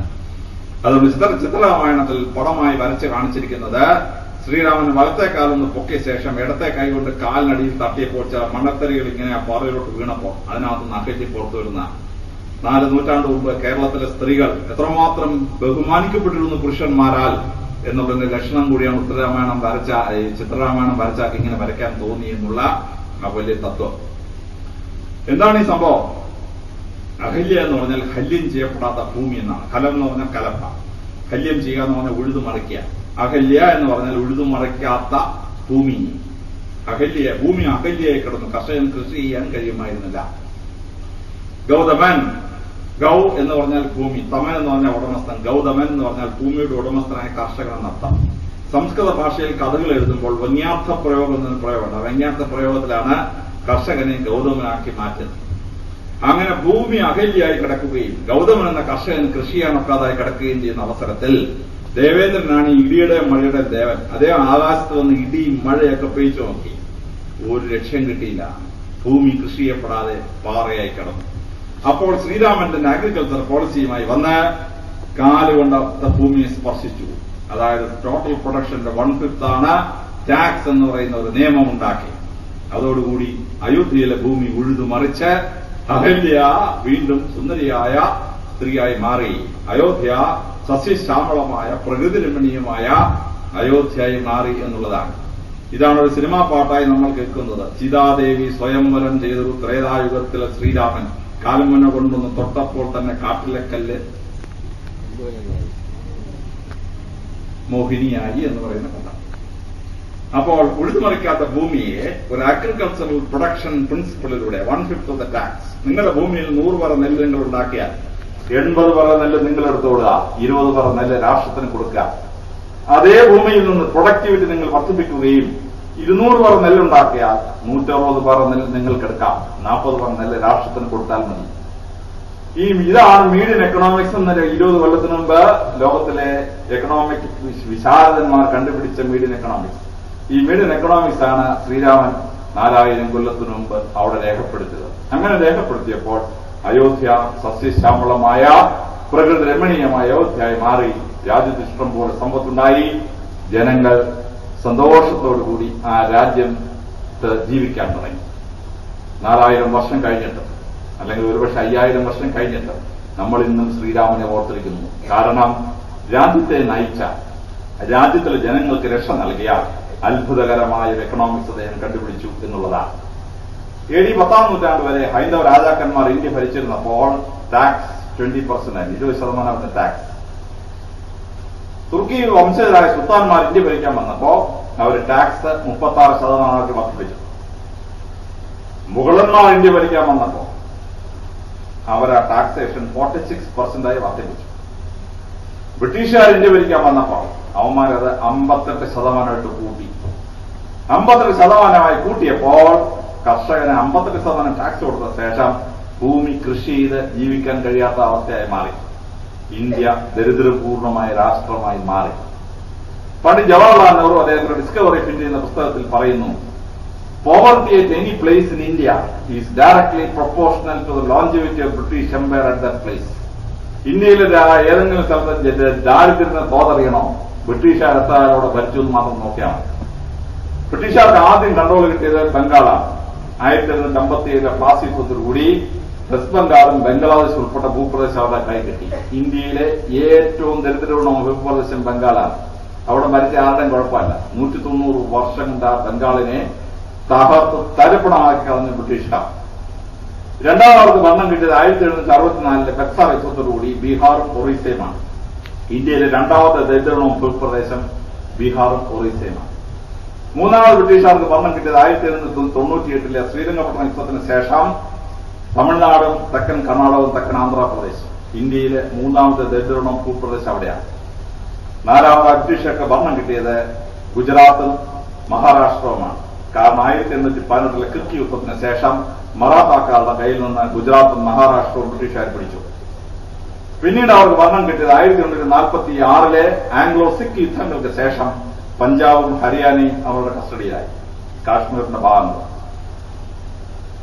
ബ്രിട്ടീഷുകാർക്ക് ഒരിക്കലും നേരിട്ട് ഭരണം കിട്ടാത്ത ഭൂപ്രദേശം തിരുവിതാംകൂറും കൊച്ചിയാണ്. ഇന്ത്യയിലെ ഏറ്റവും വിദ്യാസമ്പന്നമായ ജനതയും ഇന്ത്യയിലെ ഏറ്റവും സമ്പദ്സമൃദ്ധ ഭൂപ്രദേശവും തിരുവിതാംകൂറും കൊച്ചിയും പഞ്ചാബും ഹരിയാനയുമാണ്. കാരണം ബ്രിട്ടീഷുകാർ ഏറ്റവും കുറച്ചു കാലം ഭരിച്ച സ്ഥലം അവിടെയാണ്. അപ്പൊ ബ്രിട്ടീഷുകാർ പോയത് ക്ലോക്ക് വൈസാണ്. ബംഗാൾ, ബീഹാർ, ഒറീസ, പിന്നെ തമിഴ്നാട്, കർണാടക, ആന്ധ്രാപ്രദേശ്, പിന്നെ മഹാരാഷ്ട്ര, ഗുജറാത്ത്, പിന്നെ സിന്ധ്, പഞ്ചാബ്, ഇങ്ങനെയാണ്. അതുകൊണ്ടാണ് ടാഗോർ അദ്ദേഹത്തിന്റെ ജനഗണമന എഴുതിയപ്പോൾ ഓപ്പോസിറ്റ് ഡയറക്ഷൻ വന്നത്. പഞ്ചാബ്, സിന്ധു, ഗുജറാത്ത്, മറാത്ത, ദ്രാവിഡ, ഉത്കൽ, ബംഗാൾ. ബ്രിട്ടീഷുകാരെ ക്ലോക്ക് വൈസിൽ പിടിച്ചതുകൊണ്ട് ആന്റി ക്ലോക്ക് വൈസ് ഡയറക്ഷനിൽ പോയി ജനഗണമനയിൽ ടാഗോർ. അപ്പൊ ബ്രിട്ടീഷുകാരുടെ ഭരണം കൊണ്ടാണ് ഇന്ത്യ ദരിദ്രപൂർണമായി മാറിയത്. അപ്പൊ രാമരാജ്യം പോലെ 1/5 പ്രൊഡ്യൂസ് ആണെങ്കിൽ ആ രാജ്യം നിലനിൽക്കുന്നതാണ്. സ്വാതന്ത്ര്യം കിട്ടിക്കഴിഞ്ഞ ടാക്സേഷൻ 77% കുറച്ചു. അത് കഴിഞ്ഞ് 1980-കളിൽ അത് 40% കുറച്ചു. 1997 ചിദംബരത്തിന്റെ ഡ്രീം ബഡ്ജറ്റിൽ ഇൻകം ടാക്സ് 30% കുറച്ചു. ഇപ്പോഴും രാമരാജ്യത്തെക്കാൾ 10% കൂടുതലാണ് ടാക്സേഷൻ, ഇൻകം ടാക്സ്. അത് 20% മാറ്റാതെ ഇന്ത്യ രക്ഷപ്പെടുന്ന പ്രശ്നമേ ഇല്ല എന്നാണ് രാമരാജ്യത്തിന്റെ പ്രിൻസിപ്പിൾ രാമായണം വായിക്കുമ്പോൾ നമ്മൾ മനസ്സിലാക്കും. Taxation shall not cost 20% of the produce. ഈ മഹത്തായ തത്വം രാമരാജ്യം ഒരു വലിയ വെൽഫെയർ എക്കണോമിക്സ് ലോകത്തെ പഠിപ്പിക്കുകയാണ് 4000 വർഷങ്ങൾക്ക് മുമ്പ്. ആ എക്കണോമിക്സിൽ പണം എങ്ങനെയാണ് കൈകാര്യം ചെയ്യേണ്ടത്, ഇത് നമ്മളെ സുന്ദരമായി പഠിപ്പിക്കുന്നത് മഹാഭാരതത്തിലാണ്. വേദവ്യാസൻ മഹാഭാരതത്തിൽ വളരെ സുന്ദരമായി ഈ രണ്ട് എക്കണോമിക് തത്വങ്ങളെ സുന്ദരമായി വ്യാഖ്യാനിച്ച് നമ്മളെ മനസ്സിലാക്കുകയാണ്. യുദ്ധമെല്ലാം കഴിഞ്ഞ് യുധിഷ്ഠിരൻ ഭരണത്തിൽ കയറി. യുധിഷ്ഠിരൻ എന്ത് ചെയ്യുന്നറിയാമോ? അർജുനനെ ധനകാര്യമന്ത്രിയായി അപ്പോയിന്റ് ചെയ്തു. അർജുനൻ ധാരാളിയായ ധനകാര്യമന്ത്രിയായിരുന്നു. അദ്ദേഹം ആദ്യമായി പ്രഖ്യാപിച്ചത് വിധവാ പെൻഷൻ. 18 അക്ഷൗണി ജനങ്ങളാണ് മരിച്ചത് മഹാഭാരത യുദ്ധത്തിൽ. വിധവാ പെൻഷൻ പ്രഖ്യാപിച്ചു. 18 അക്ഷൗണി സ്ത്രീകൾ വന്ന വിധവാ പെൻഷൻ വാങ്ങിച്ചാൽ ഏത് രാജ്യത്തിന്റെ ഖജനാവും മൂട്ടിഞ്ഞ് ചാമ്പലായിപ്പോ. ഹസ്തനപുരത്തെ ഇന്ദ്രപ്രസ്ഥത്തിന്റെ ഖജനാവിൽ നല്ലൊരു പങ്കും വിധവാ പെൻഷൻ കൊടുക്കാൻ വേണ്ടി പോയി. രണ്ടാമതായിട്ട് അദ്ദേഹം പ്രഖ്യാപിച്ചു അൺഎംപ്ലോയ്മെന്റ് ഡോൾ. യുദ്ധമെല്ലാം കഴിഞ്ഞ് സൈന്യത്തൊക്കെ പിരിച്ചുവിട്ടു. രാജ്യത്ത് ഒരുപാട് പേര് തൊഴിലാതെ ഇങ്ങനെ അലയുകയാണ്. രണ്ടാം യുദ്ധം കഴിഞ്ഞ് ഏറ്റവും കൂടുതൽ തൊഴിലായ്മ വന്നു 1946. 24% of world population was unemployed. നമ്മളിപ്പോ 13% കഴിഞ്ഞിരിക്കുന്നു. ഇപ്പൊ വീണ്ടും അങ്ങോട്ട് പോയി റിസപ്ഷനിൽ പോയിക്കൊണ്ടിരിക്കുകയാണെന്നാണ് എക്കണോമിക് പ്രൊഡിക്ഷൻ പറയുന്നത്. അൺഎംപ്ലോയ്മെന്റ് ഡോൾ ഉള്ളവർക്കെല്ലാം പെൻഷൻ പ്രഖ്യാപിച്ചു. കേരളത്തിലാണ് ഇതെല്ലാം പ്രഖ്യാപിച്ചതെന്നാണ് നമ്മുടെ ആളുകളൊക്കെ പത്രത്തിൽ എഴുതി വിടുന്നത്. ഇത് അൺഎംപ്ലോയ്മെന്റ് ഡോള് മഹാഭാരത കാലത്ത് കൊടുത്തു തുടങ്ങിയ ഒരു സാധനമാണ്. അത് കഴിഞ്ഞപ്പോൾ അർജുൻ എന്തെന്നറിയാമോ, കഞ്ഞി വീഴ്ത്തൽ കേന്ദ്രങ്ങൾ പ്രഖ്യാപിച്ചു. പട്ടിണി കിടക്കുന്ന ആരെങ്കിലും ഉണ്ടെങ്കിൽ മന്നോളിയും സത്രത്തിൽ നിന്ന് സൗജന്യമായി കഞ്ഞി കൊടുക്കുന്നതാണ്. ഇതോടുകൂടി ഇന്ദ്രപ്രസ്ഥത്തിലെ ഖജനാവ് മുഴുവൻ കാലിയായി. പക്ഷേ യുധിഷ്ഠിരൻ ഇതെല്ലാം ചെയ്യുന്നതിനാൽ ഞാൻ ഏറ്റവും വലിയ ക്ഷേമം നടത്തുന്ന ചക്രവർത്തിയാണ് എന്ന് ഉറക്ക വാചപടിക്കാൻ തുടങ്ങി. മറ്റു രാജാക്കന്മാർ വിചാരിച്ചോ ഇവന്റെ വാചപടിക്കാരന് ഒരു രക്ഷയില്ലല്ലോ. അവര് എന്ന് ഭഗവാൻ കൃഷ്ണനോട് പറഞ്ഞു, എന്റെ കൃഷ്ണ, ഈ ഒരു യുധിഷ്ഠിരൻ എന്ന് പറഞ്ഞ വിടുവായനെ അവിടെ പഠിച്ച് ചക്രവർത്തിയാക്കി വെച്ച അവന്റെ വിടുവായത്തും കാരണം ഹസ്തനപുരത്തിലും ഇന്ദ്രപ്രസ്ഥത്തിലും കാല് കുത്താൻ വയ്യ. ഭഗവാൻ ആള് വളരെ തിങ്കിങ് പേഴ്സൺ ആണ്. അദ്ദേഹം വിചാരിച്ചു ഞാൻ ചെന്ന് യുധിഷ്ഠിരനെ ഉപദേശിക്കാൻ പോയാൽ അയാൾക്ക് ഒരുപക്ഷെ എന്നോടും വിരോധം ആയാലോ. അതുകൊണ്ട് ഭഗവാൻ ചെന്ന യുധിഷ്ഠിരനോട്, യുധിഷ്ഠിര നമുക്കൊരു സ്ഥലം വരെ പോകാമല്ലോ എന്നോ. യുധിഷ്ഠിരനും ഭഗവാന്റെ കൂടെ ഇറങ്ങി. ഭഗവാൻ ഇദ്ദേഹത്തെ നേരെ സ്വർഗലോകത്ത് കൊണ്ടുവന്ന് പണ്ട് കേരളം വെച്ച മഹാബലി ചക്രവർത്തിയുടെ അടുത്തുകൊണ്ട് ഇരുത്തിക്കൊടുത്തു. മഹാബലി ചക്രവർത്തിയുടെ അടുത്തുകൊണ്ട് ഇരുത്തുകയും യുധിഷ്ഠിരൻ തുടങ്ങി, ഞാൻ ആരാണെന്ന് അറിയാമോ, ഞാൻ ലോകത്തിലെ ഏറ്റവും കൂടുതൽ വെൽഫെയർ നടത്തുന്ന ചക്രവർത്തിയാണ്. ഞാൻ വിധവാ പെൻഷൻ കൊടുക്കുന്നു, ഞാൻ തൊഴിലായ്മ വേതനം കൊടുക്കുന്നു, ഞാൻ കഞ്ഞിവെടുത്തൽ കേന്ദ്രങ്ങൾ നടത്തുന്നു. അപ്പൊ മഹാബലി ഇതെല്ലാം കേട്ടു. മഹാബലി പറഞ്ഞു, എന്റെ യുധിഷ്ഠിര, നീ ഈ പറഞ്ഞതെല്ലാം സത്യമാണെങ്കിൽ നീ രാജാവായിരിക്കാൻ യോഗ്യനല്ല. നിന്റെ ഖജനാവിലെ പൈസ മുഴുവൻ നീ അൺപ്രൊഡക്റ്റീവായ പരിപാടികൾക്ക് വേണ്ടി ചെലവഴിച്ചാൽ ലോകാവസാനം വരെ നിന്റെ രാജ്യം ലോകത്തിലെ ഏറ്റവും ദരിദ്രപൂർണമായ ഭൂപ്രദേശമായി. എനിക്കും ഉണ്ടായിരുന്ന യുധിഷ്ഠിര നിന്റെ കൂട്ടൊരു കുഴപ്പം. ഞാനും പണ്ട് കേരളത്തിൽ രാജാവായിരുന്നു. ഞാൻ എന്ത് ചെയ്തു, ഞാൻ വിധവാ പെൻഷൻ പ്രഖ്യാപിച്ചു. ഒരു വിധവയും വന്നില്ല. വിധവകൾ പറഞ്ഞ് ഞങ്ങളുടെ കുടുംബം ഞങ്ങളെ നോക്കിക്കോളൂ, ഖജനാവിന് ഞങ്ങൾക്ക് ഫ്രീ പെൻഷനൊന്നും വേണ്ട. ഇപ്പോഴത്തെ മലയാളികളുടെ DNA അല്ലായിരുന്നു അന്നത്തെ മലയാളികൾക്ക്. ഇപ്പോഴാണ് എന്ത് പെൻഷൻ കിട്ടിയാലും ഇനി പോരട്ടെ എന്ന് പറഞ്ഞ് ഖജനാവ് മുഴുവൻ പോകും. 666 പെൻഷനുള്ള രാജ്യമാണ് കേരളം. അന്നത്തെ മലയാളികൾക്ക് ഈ പെൻഷനൊന്നും വേണ്ട. അവർ പറഞ്ഞു വിധവകൾ പെൻഷനൊന്നും വേണ്ട. മഹാബലി ചക്രവർത്തി അൺഎംപ്ലോയ്മെന്റ് ഡോൾ പ്രഖ്യാപിച്ചു. അന്ന് കേരളത്തിൽ ഒരുത്തനും തൊഴിലില്ലാത്തവനായി ബാക്കിയുണ്ടായിരുന്നില്ല. ഫുൾ എംപ്ലോയ്മെന്റ് ഉള്ള രാജ്യമായിരുന്നു കേരളം. അവർ പറഞ്ഞു അൺഎംപ്ലോയ്ഡ് ആയിട്ട് ആരുമില്ല, എല്ലാവർക്കും തൊഴിലുണ്ടെന്ന് പറഞ്ഞു. ഇപ്പൊ 65 ലക്ഷം എണ്ണമാണ് ജോലിയില്ലാതെ എംപ്ലോയ്മെന്റ് എക്സ്ചേഞ്ചിൽ രജിസ്റ്റർ ചെയ്ത് നടക്കുന്നത്. മഹാബലി കഞ്ഞിവെച്ച കേന്ദ്രം പ്രഖ്യാപിച്ചു. പട്ടിണി കിടക്കുന്ന ഒരു ദരിദ്രവാസിയും കേരളത്തിൽ ഉണ്ടായിരുന്നില്ല. അതുകൊണ്ട് ഉണ്ടാക്കി കഞ്ഞി മുഴുവൻ വേസ്റ്റായിപ്പോയി. മഹാബലി യുധിഷ്ഠിരനോട് പറഞ്ഞു, യുധിഷ്ഠിര, എന്നെയും നിന്നെയും രാജാവായി വാക്കിയിരിക്കുന്നത് വിധവാ പെൻഷൻ പ്രഖ്യാപിച്ച ഒരു വിധവയും വരാത്ത, അൺഎംപ്ലോയ്മെന്റ് പ്രഖ്യാപിച്ച ഒരു അൺഎംപ്ലോയിഡ് ആയിട്ട് ആൾ നാട്ടിലില്ലാത്ത, കഞ്ഞിവീഴ്ത്തൽ കേന്ദ്രം കുറിച്ചാൽ സൗജന്യമായി ചക്കാത്തിന് കഞ്ഞി കുടിക്കാൻ ഒരു ദരിദ്രവാസിയും വരാത്ത ഒരു ഭരണം ഉണ്ടാക്കാനാണ് നിന്നെ എന്നെയും രാജാവാക്കി വെച്ചിരിക്കുന്നത്. അല്ലെങ്കിൽ നിന്റെ രാജ്യം ലോകാവസാനം വരെ ദരിദ്രനും ഭൂപ്രദേശമായിരിക്കുന്നു. കാരണം ഏതെങ്കിലും ഒരു സ്കീമിനകത്ത് 100 രൂപ കൊടുത്തത് 60 രൂപ തിരിച്ചടച്ചാൽ 40 രൂപ സബ്സിഡി എന്ന് പറഞ്ഞാൽ ഈ സബ്സിഡി ഒരിക്കലും ഈ ആളിന്റെ കൈ കിടന്നില്ല. സബ്സിഡി എന്ന് പറഞ്ഞാൽ പ്യൂൺ മുതൽ ചീഫ് സെക്രട്ടറി വരെ വീതിക്കാനുള്ള ഒരു പൈസയാണ് ഈ സബ്സിഡി. ആ പൈസ ആരുടെയും കയ്യിൽ കിട്ടാതെ പോകുന്നു. അഴിമതിയുടെ കൂത്തരങ്ങായി എല്ലാ സബ്സിഡിയും മാറുന്നു എന്നുള്ളതാണ്. പണ്ട് ജനകീയാസൂത്രണം ഉണ്ടാക്കി. ഒരു പശുവിനെ വാങ്ങിച്ചാൽ ഇത്ര രൂപ സബ്സിഡി. അന്ന് ഈ വീഡിയോ ഒന്ന് സർട്ടിഫൈ ചെയ്യണം പശുവിനെ. വീഡിയോയെ കണ്ട ഉടനെ പശു വാലാക്കുമായിരുന്നു. കാരണം ഇയാൾ വരുമ്പോഴാണ് ഈ കച്ചിയും പിണ്ണാക്കും എല്ലാം കിട്ടുന്നത് ഈ പശുവിനെ അറിയാം. അതുകൊണ്ട് വീഡിയോയെ കാണുമ്പോൾ അയ്യോ അവനോട് വലിയ നന്ദിയാണ് ഈ പശുവിന്. ഒരു പശുവിനെ കാണിച്ച് 20-25 വരെ ലോൺ എടുക്കും. വീഡിയോ എല്ലാത്തിനും സർട്ടിഫിക്കറ്റ് കൊടുക്കും. വീഡിയോ വരുന്ന ദിവസം എല്ലാം പശുവിന് ഇഷ്ടംപോലെ പിണ്ണാക്കും കച്ചി എല്ലാം കിട്ടി. ഞങ്ങളുടെ നാട്ടിലൊരു വീഡിയോ ഉണ്ടായിരുന്നു. ആ വീഡിയോ നാട്ടുകാരുടെ പേര് ബ്ലോക്ക് ഊരിക്കൊണ്ട് പോകുന്നവരെന്നാണ് ബ്ലോക്ക് ഊരാൻ എന്ന് പേരിട്ടു. അങ്ങനെ വെൽഫെയർ എക്കണോമിക്സ് ഉണ്ടാക്കാൻ പറ്റും, ഒരു വെൽഫെയർ എക്കണോമിക്സ് ഉണ്ടാക്കാൻ പറ്റും. മഹാബലി പറഞ്ഞപ്പോഴാണ് യുധിഷ്ഠിരന് തലയിൽ വിവരം വന്നത്. അയാൾ നേരെ ഭൂമിയിൽ വന്നു. അർജുനനെ അങ്ങ് മാറ്റിയിട്ട് ഭീമസേനനെ പിടിച്ച് ധനകാര്യമന്ത്രിയാക്കി. ഭീമസേനൻ ലുപ്തൻ നമ്പർ 1, 5 പൈസ മുടക്കിയല്ല. അങ്ങനെ വന്നപ്പോഴാണ് രാജസൂയ യാഗം നടക്കുന്നത്. ആ രാജസൂയ യാഗം അങ്ങോട്ട് നടക്കുമ്പോൾ ഭയങ്കര സദ്യ നടക്കാണ്. അപ്പോഴൊരു കീരി, പകുതി സ്വർണ്ണ നിറമുള്ള ഒരു കീരി ഉച്ചിഷ്ടങ്ങൾക്കെടുത്ത് ഉരുണ്ട ശേഷം നേരെ വന്ന് യുധിഷ്ഠിരൻ പറഞ്ഞു, ഹേ യുധിഷ്ഠിര, നിന്റെ ഈ രാജസൂയ യാഗത്തിലെ സദ്യ ഉണ്ടല്ലോ, അതിന് യാതൊരു വിലയില്ല എന്ന് പറഞ്ഞു. യുധിഷ്ഠിരൻ ചോദിച്ചു, അതെന്താ? നീ എന്റെ ശരീരത്തിലേക്ക് നോക്കൂ യുധിഷ്ഠിര, എന്റെ ശരീരം പകുതി സ്വർണ്ണ നിറമാണ്. ഇതെപ്പോഴാണ് സ്വർണ്ണം എന്ന് എനിക്കറിയാവോ? ഒരു വിധവ സ്ത്രീ 2 അപ്പം ഉണ്ടാക്കി കഴിക്കാനിരുന്നപ്പോൾ കുഞ്ഞിന്റെ കൂടെ കഴിക്കാനിരുന്നപ്പോഴാണ് സന്യാസി വന്ന് ഭിക്ഷാന്തേഹി എന്ന് പറഞ്ഞത്. ആ 2 അപ്പം ആ സന്യാസി കൊടുത്തിട്ട് ആ വിധവ സ്ത്രീയും കുഞ്ഞും അന്ന് മരിച്ചുപോയി. ആ ഉച്ചിഷ്ടങ്ങളിൽ ഞാൻ കിടന്ന് ഉരുണ്ടപ്പോൾ എന്റെ പകുതി ശരീരം സ്വർണ്ണമായി. ഇനി എവിടെയെങ്കിലും ഇതുപോലൊരു സദ്യ നടക്കുന്നെങ്കിൽ അവിടെ കിടന്ന് ഉരുണ്ടാൽ എന്റെ ബാക്കി ശരീരം കൂടെ സ്വർണ്ണമാവുമല്ലോ എന്ന് വിചാരിച്ച് ഞാൻ ഇവിടെ കിടന്ന് ഉരുണ്ടത്. പക്ഷെ എന്റെ ശരീരം കറുത്ത് തന്നെ ഇരിക്കുന്നു ബാക്കി ഭാഗം. ഇത് അതെന്താ? അതേ, ആഹാരം കൊടുത്താൽ അന്നദാനം മഹാദാനമാണ്. അന്നദാനം കൊടുത്താൽ പുണ്യം കിട്ടും. കാരണം ഭൂമിയിൽ മനുഷ്യൻ തൃപ്തനാകുന്ന ഏക സമയം ആഹാരം കഴിക്കുമ്പോൾ മാത്രമാണ്. 50 പവനൊരു മോക്ക് വാങ്ങിച്ചു കൊടുത്തിട്ട് 50 പവനോട് വേണം ഓണം മോളെന്ന് ചോദിച്ചാൽ പോരത്തപ്പ എന്ന് പറയും. 50 സാരി ഭാര്യയ്ക്ക് വാങ്ങിച്ചു കൊടുത്തിട്ട് ഇനി ഒരു 50 സാരിയുടെ വേണോടി എന്ന് ചോദിച്ചാൽ പോരത്തെ പപ്പാവ എന്ന് പറയും ഭാര്യ. 100 ഏക്കർ ഭൂമി കൊടുത്തിട്ട് ഇനി ഒരു 50 ഏക്കർ വേണമെന്ന് വെച്ചാൽ അയ്യോ പോരട്ടാന്ന് പറയും.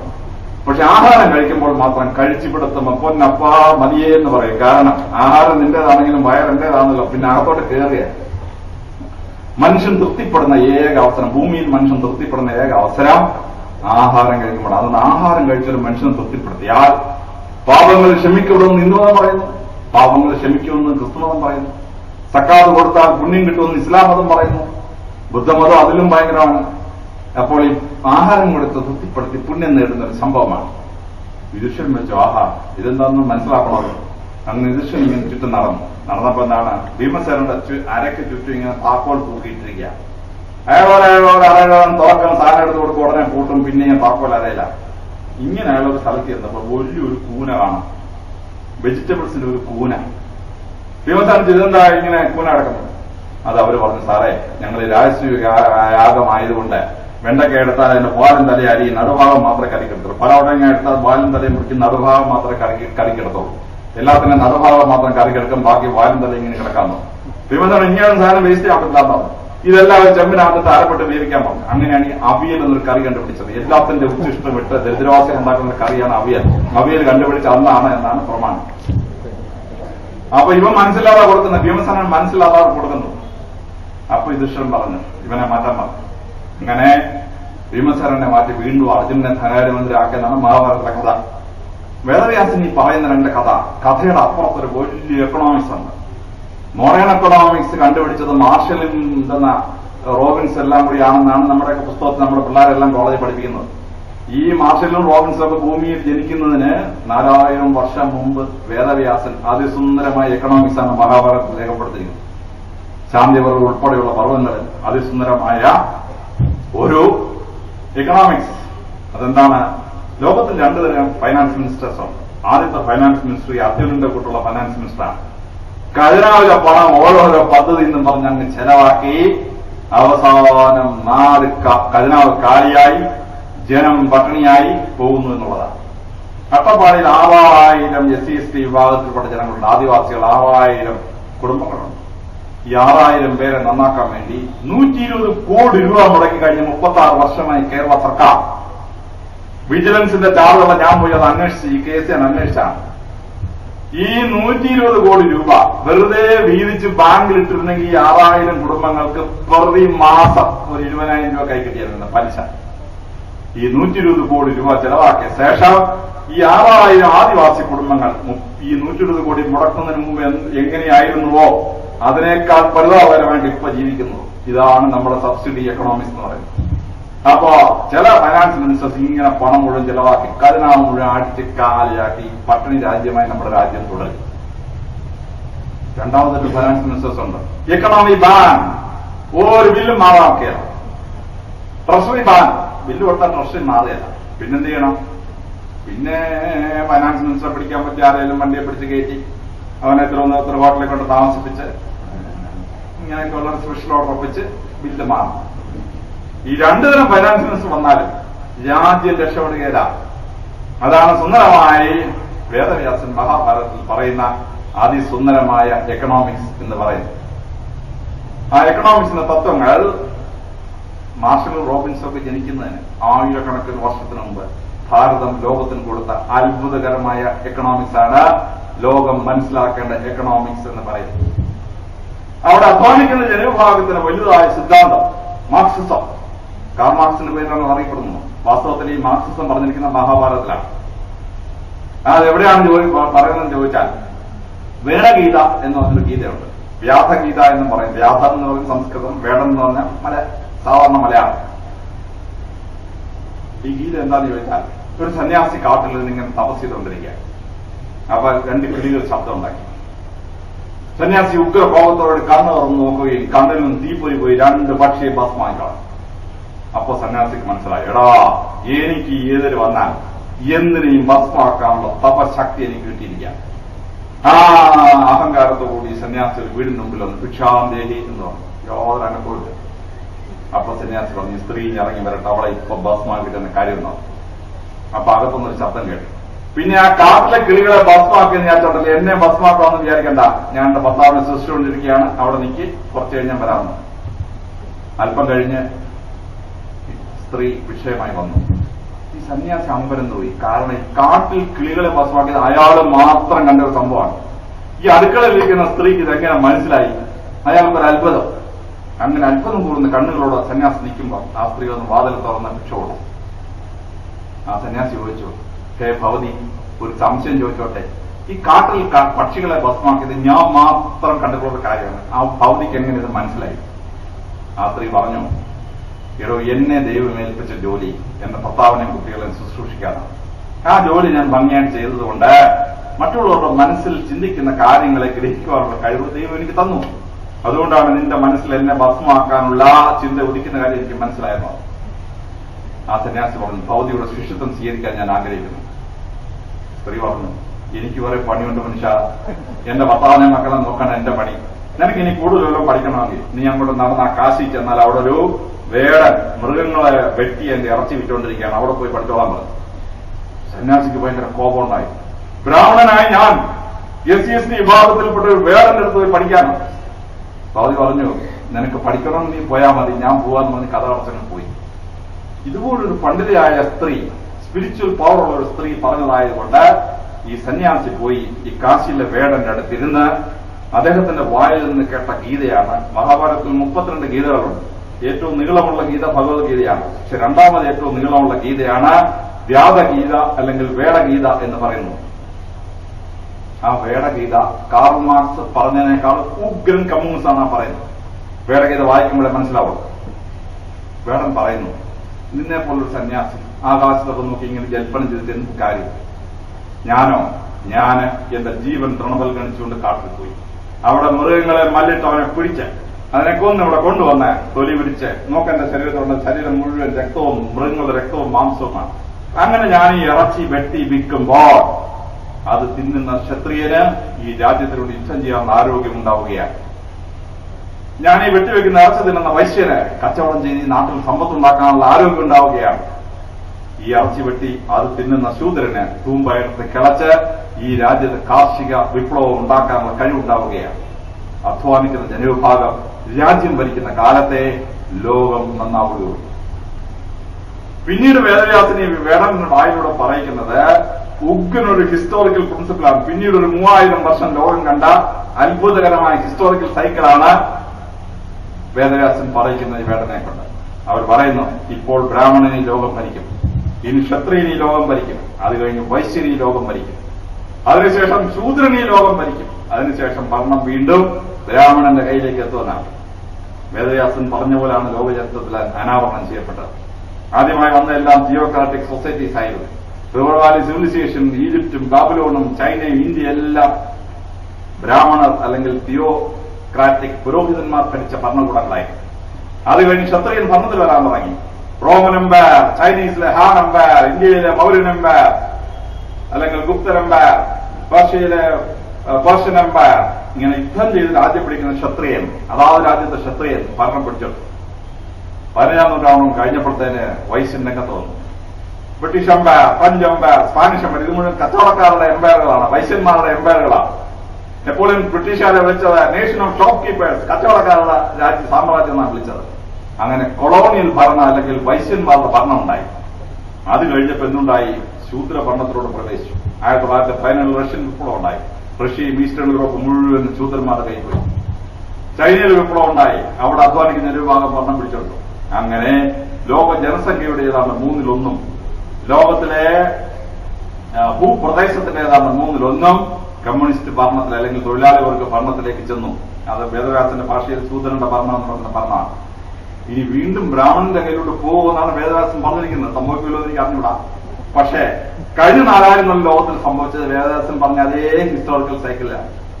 അങ്ങനെ കാൾ മാർക്സ് പറഞ്ഞതിനേക്കാൾ ഉഗ്രനൊരു സോഷ്യലിസ്റ്റിക് കമ്മ്യൂണിസ്റ്റിക് പ്രിൻസിപ്പിളാണ് വേദവ്യാസൻ വേടന്റെ വായിലൂടെ മഹാഭാരതത്തിൽ പറയുന്നു. അങ്ങനെ എക്കണോമിക് പ്രിൻസിപ്പിൾസ് വളരെ ഭംഗിയായി ലോകത്തിന് പറഞ്ഞു കൊടുത്തത് ഇന്ത്യയുടെ മഹത്തായ പാരമ്പര്യത്തിൽ ആണ്. ഇനി അങ്ങനെ ഒരു രാജ്യത്ത് അഡ്മിനിസ്ട്രേഷൻ നടത്തുമ്പോൾ അഡ്മിനിസ്ട്രേഷൻ എന്താണ് ശ്രദ്ധിക്കേണ്ടത്? അതിലേറ്റവും ആദ്യം ഭരിക്കാൻ വരുന്ന പ്രജാപതിക്ക് വേണ്ട ക്വാളിഫിക്കേഷൻസ്. ഇത്രയും ഭംഗിയായിട്ട് ജനപ്രതിനിധികളുടെ ക്വാളിഫിക്കേഷൻ ലോകത്തിലൂടെ പറഞ്ഞിട്ടില്ല. പ്രജാപതി കടമില്ലാത്തവനായിരിക്കണം, പ്രജാപതി അംഗവൈകല്യമില്ലാത്തവനായിരിക്കണം, പ്രജാപതി റീസണിംഗ് പവറോടെ ചിന്തിക്കാൻ പറ്റുന്നവനായിരിക്കണം. ഇങ്ങനെ ഒരു എലക്ട് ചെയ്യപ്പെടുന്ന ഒരു ജനപ്രതിനിധിക്ക് 8 ഗുണങ്ങൾ വേണം. ആ ഗുണങ്ങളുള്ള ആളിനെ മാത്രമേ ഭരണം ഏൽപ്പിക്കാവൂ. അവൻ ഭരിച്ചെങ്കിലേ രാജ്യം നന്നാവുള്ളൂ. അംഗവൈകല്യമുള്ളവന് പേഴ്സണൽ ഡിഫക്ട് ഉണ്ടാവും. കടമുള്ളവൻ ഭരിക്കാൻ ഏൽപ്പിച്ചാൽ ഭരിക്കുന്ന കൂട്ടത്തിൽ 5 പൈസ എടുത്തിട്ട് കടം വെട്ടാൻ നോക്കും. അതോടുകൂടി കറപ്ഷൻ ഉണ്ടാവും. ഇങ്ങനെ 8 ഗുണങ്ങളെടുത്ത് പരിശോധിക്കുമ്പോൾ പ്രജാപതിയുടെ ക്വാളിഫിക്കേഷൻ, ഒരു ഭരണക്കാരന്റെ ക്വാളിഫിക്കേഷൻ വളരെ കൃത്യമായി ഫിക്സ് ചെയ്യപ്പെട്ടിരിക്കുകയാണ്. ലോകത്തിനാദ്യമായി ഇന്ത്യ പറഞ്ഞു കൊടുക്കുകയാണ് ഭരണാധികാരി ക്വാളിഫിക്കേഷൻ ഉള്ളവനായിരിക്കണം. ക്വാളിഫിക്കേഷൻ ഇല്ലാതെ തന്നെ ഭരണാധികാരി ആക്കാൻ പാടുള്ളതല്ല. ഇനി അങ്ങനെ ആൾ ഭരണത്തിൽ വരുമ്പോൾ അവൻ കരം പിരിച്ച് ഭരിക്കേണ്ടത് എങ്ങനെയാണ്? ഇത് വളരെ സുന്ദരമായി വ്യാഖ്യാനിച്ചിട്ടുള്ളത് കാളിദാസൻ അദ്ദേഹത്തിന്റെ അഭിജ്ഞാന ശകുന്തളം എന്ന് പറയുന്ന നാടകത്തിലാണ്. കാളിദാസൻ ജീവിച്ചിരുന്ന കാലഘട്ടം എന്ന് ചോദിച്ചാൽ കൺഫ്യൂഷനാണ്. കാരണം BC 1-ാം നൂറ്റാണ്ട് മുതൽ AD 5-ാം നൂറ്റാണ്ട് വരെ ഏത് നൂറ്റാണ്ടിൽ അയാൾ ജീവിച്ചിരിക്കാം എന്നാണ് വിവക്ഷ. അദ്ദേഹത്തിന് മാളവിക അഗ്നിമിത്രൻ എന്ന് പറയുന്ന നാടകത്തിലെ അഗ്നിമിത്രൻ BC 1-ാം നൂറ്റാണ്ടിൽ ഭരിച്ചിരുന്ന ഒരാളാണ്. അതുകൊണ്ട് അതിനു മുമ്പ് കാളിദാസൻ ജീവിച്ചിരിക്കാൻ സാധ്യതയില്ല. AD 480 എഴുതപ്പെട്ട മാൻഡസോർ ഇൻസ്ക്രിപ്ഷനിൽ കാളിദാസന്റെ പേരുണ്ട്. അവിടെ AD 480 ശേഷവും പാടില്ല. പണ്ഡിതമാണ് അദ്ദേഹം. ചന്ദ്രഗുപ്ത വിക്രമാദിത്യന്റെ രാജസദസ്സിൽ ഉണ്ടായിരുന്ന നവരത്നങ്ങളിൽ ഒരാളായിരുന്നു എന്നാണ്. കാരണം നവരത്നങ്ങളുടെ പേര് പറയുമ്പോൾ ധന്വന്തരി, ശമണക, അമരസിംഹ, ശംഖ്, വേദാവട്ട, കടകരപ്പല, കാളിദാസ, വരാഹംഗീറ, വരുചി എന്നാണ്. അവർ 7-ാമത്തവൻ കാളിദാസനാണ്. അതുകൊണ്ട് AD 320 മുതൽ AD 360 വരെ ഗുപ്തരാജവംശം ഭരിച്ചിരുന്ന ചന്ദ്രഗുപ്ത വിക്രമാദിത്യന്റെ രാജസദസ്സിലെ കവി ആയിരുന്നു കാളിദാസൻ എന്ന് നമുക്ക് ഊഹിക്കാം. അപ്പൊ ഹിന്ദു യൂണിവേഴ്സൽ സ്റ്റേറ്റ് എന്നാണ് അർണോൾഡ് ജെ കോയൻ ഗുപ്തരാജവംശത്തെ വിളിക്കുന്നത്. Hindu universal state. അപ്പൊ ഹിന്ദുമത ധർമ്മം അനുസരിച്ച് പൂർണ്ണമായി ഭരിക്കപ്പെട്ട ഒരു ഭരണം ആയിരുന്നു ഗുപ്തരാജവംശത്തിന്റെ ഭരണം.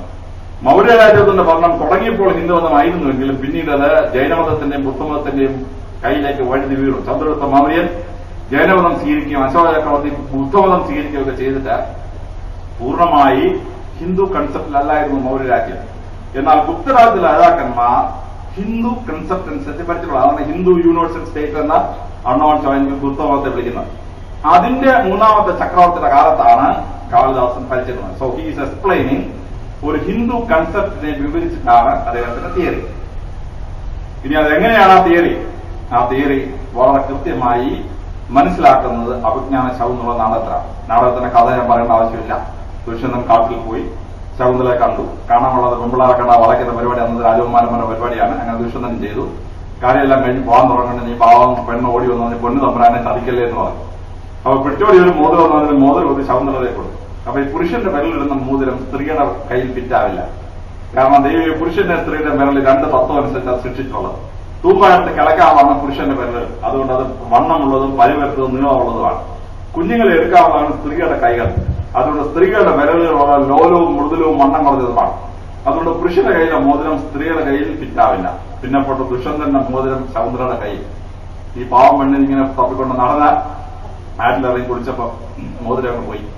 മുക്കുവൻ വന്ന് ചൂണ്ടായിട്ട് മീനെയൊക്കെ പിടിച്ച വീട്ടിൽ കൊണ്ട് കരയൊക്കാണെന്ന് തോന്നപ്പോ ഒരു മോതിരം അഴിച്ചല്ലോടാ പ്രതീക്ഷ ലോട്ടറി എന്ന് പറഞ്ഞ് അവൻ എന്ത് ചെയ്തു കൊണ്ട് വിൽക്കാനായിട്ട് പോയി തട്ടാൻ നോക്കിയപ്പോണ്ട് രാജാവിന്റെ മുദ്ര മോതിരത്തിൽ തല പോകുന്ന പരിപാടിയാണെന്ന് അവന് മനസ്സിലായി. ഉടനെ അവൻ പോലീസിനെ വിവരം അറിയിച്ചു. അന്ന് കൺട്രോൾ റൂമില്ല, വയർലെസ്സുമില്ല, ജീപ്പും ഇല്ല. ഇതെല്ലാം ഉണ്ടായി ഇപ്പൊ പോലീസ് നേരത്തെ വരത്തുള്ളൂ. അന്നത്തെ പോലീസ് 5 മിനിറ്റിലാണ് അവനെ പൊക്കിയെടുത്തോണ്ട് പോയി. പൊക്കിയെടുത്തോണ്ട് പോയി ദുഷ്യന്തന്റെ അവിടെ എത്തി. ദുഷ്യന്തൻ മോതിരം കണ്ടുടനെ ശകുന്തള ഓർമ്മ. ദുഷ്യന്തൻ ഈ മുക്കുവിന്റെ ശരീരത്തിലോട്ട് നോക്കി. കണ്ണോത്രത്തിന് മോഷ്ടിക്കാനുള്ള കപ്പാസിറ്റി കടപ്പുറത്ത് കിടക്കുന്ന ആറ്റിൻപുറത്ത് കിടക്കുന്ന മുക്കുവിനില്ല. പിന്നെയും പിന്നെ നിരപരാധിയാണെന്ന് അയാൾ തോന്നി. ദുഷ്യന്തൻ ചോദിച്ചു, മുക്കുവാ നീ നിരപരാധിയാണെന്ന് എനിക്ക് തോന്നുന്നു, പക്ഷേ നിന്റെ കയ്യിൽ എങ്ങനെ ഈ മോതിരം കിട്ടി?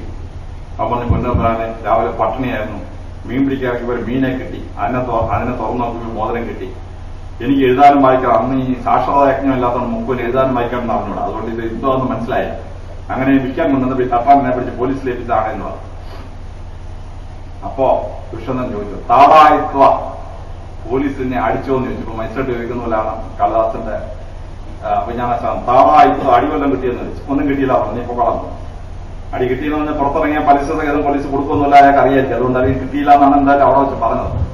ദുഷ്യന്തൻ പറഞ്ഞു, അല്ല ദുഷ്യന്തൻ ഉടനെ കാളിദാസൻ ദുഷ്യന്തനെ കൊണ്ട് പറയിക്കുകയാണ്, എന്റെ രാജ്യത്തിലെ പോലീസ് എന്തുകൊണ്ടാണ് കൈക്കൂലിക്കാരും ഈ 3 ഡിഗ്രി ഉപയോഗിക്കാത്തവർ അങ്ങേക്ക് അറിയാമോ എന്ന് ചോദിച്ചു.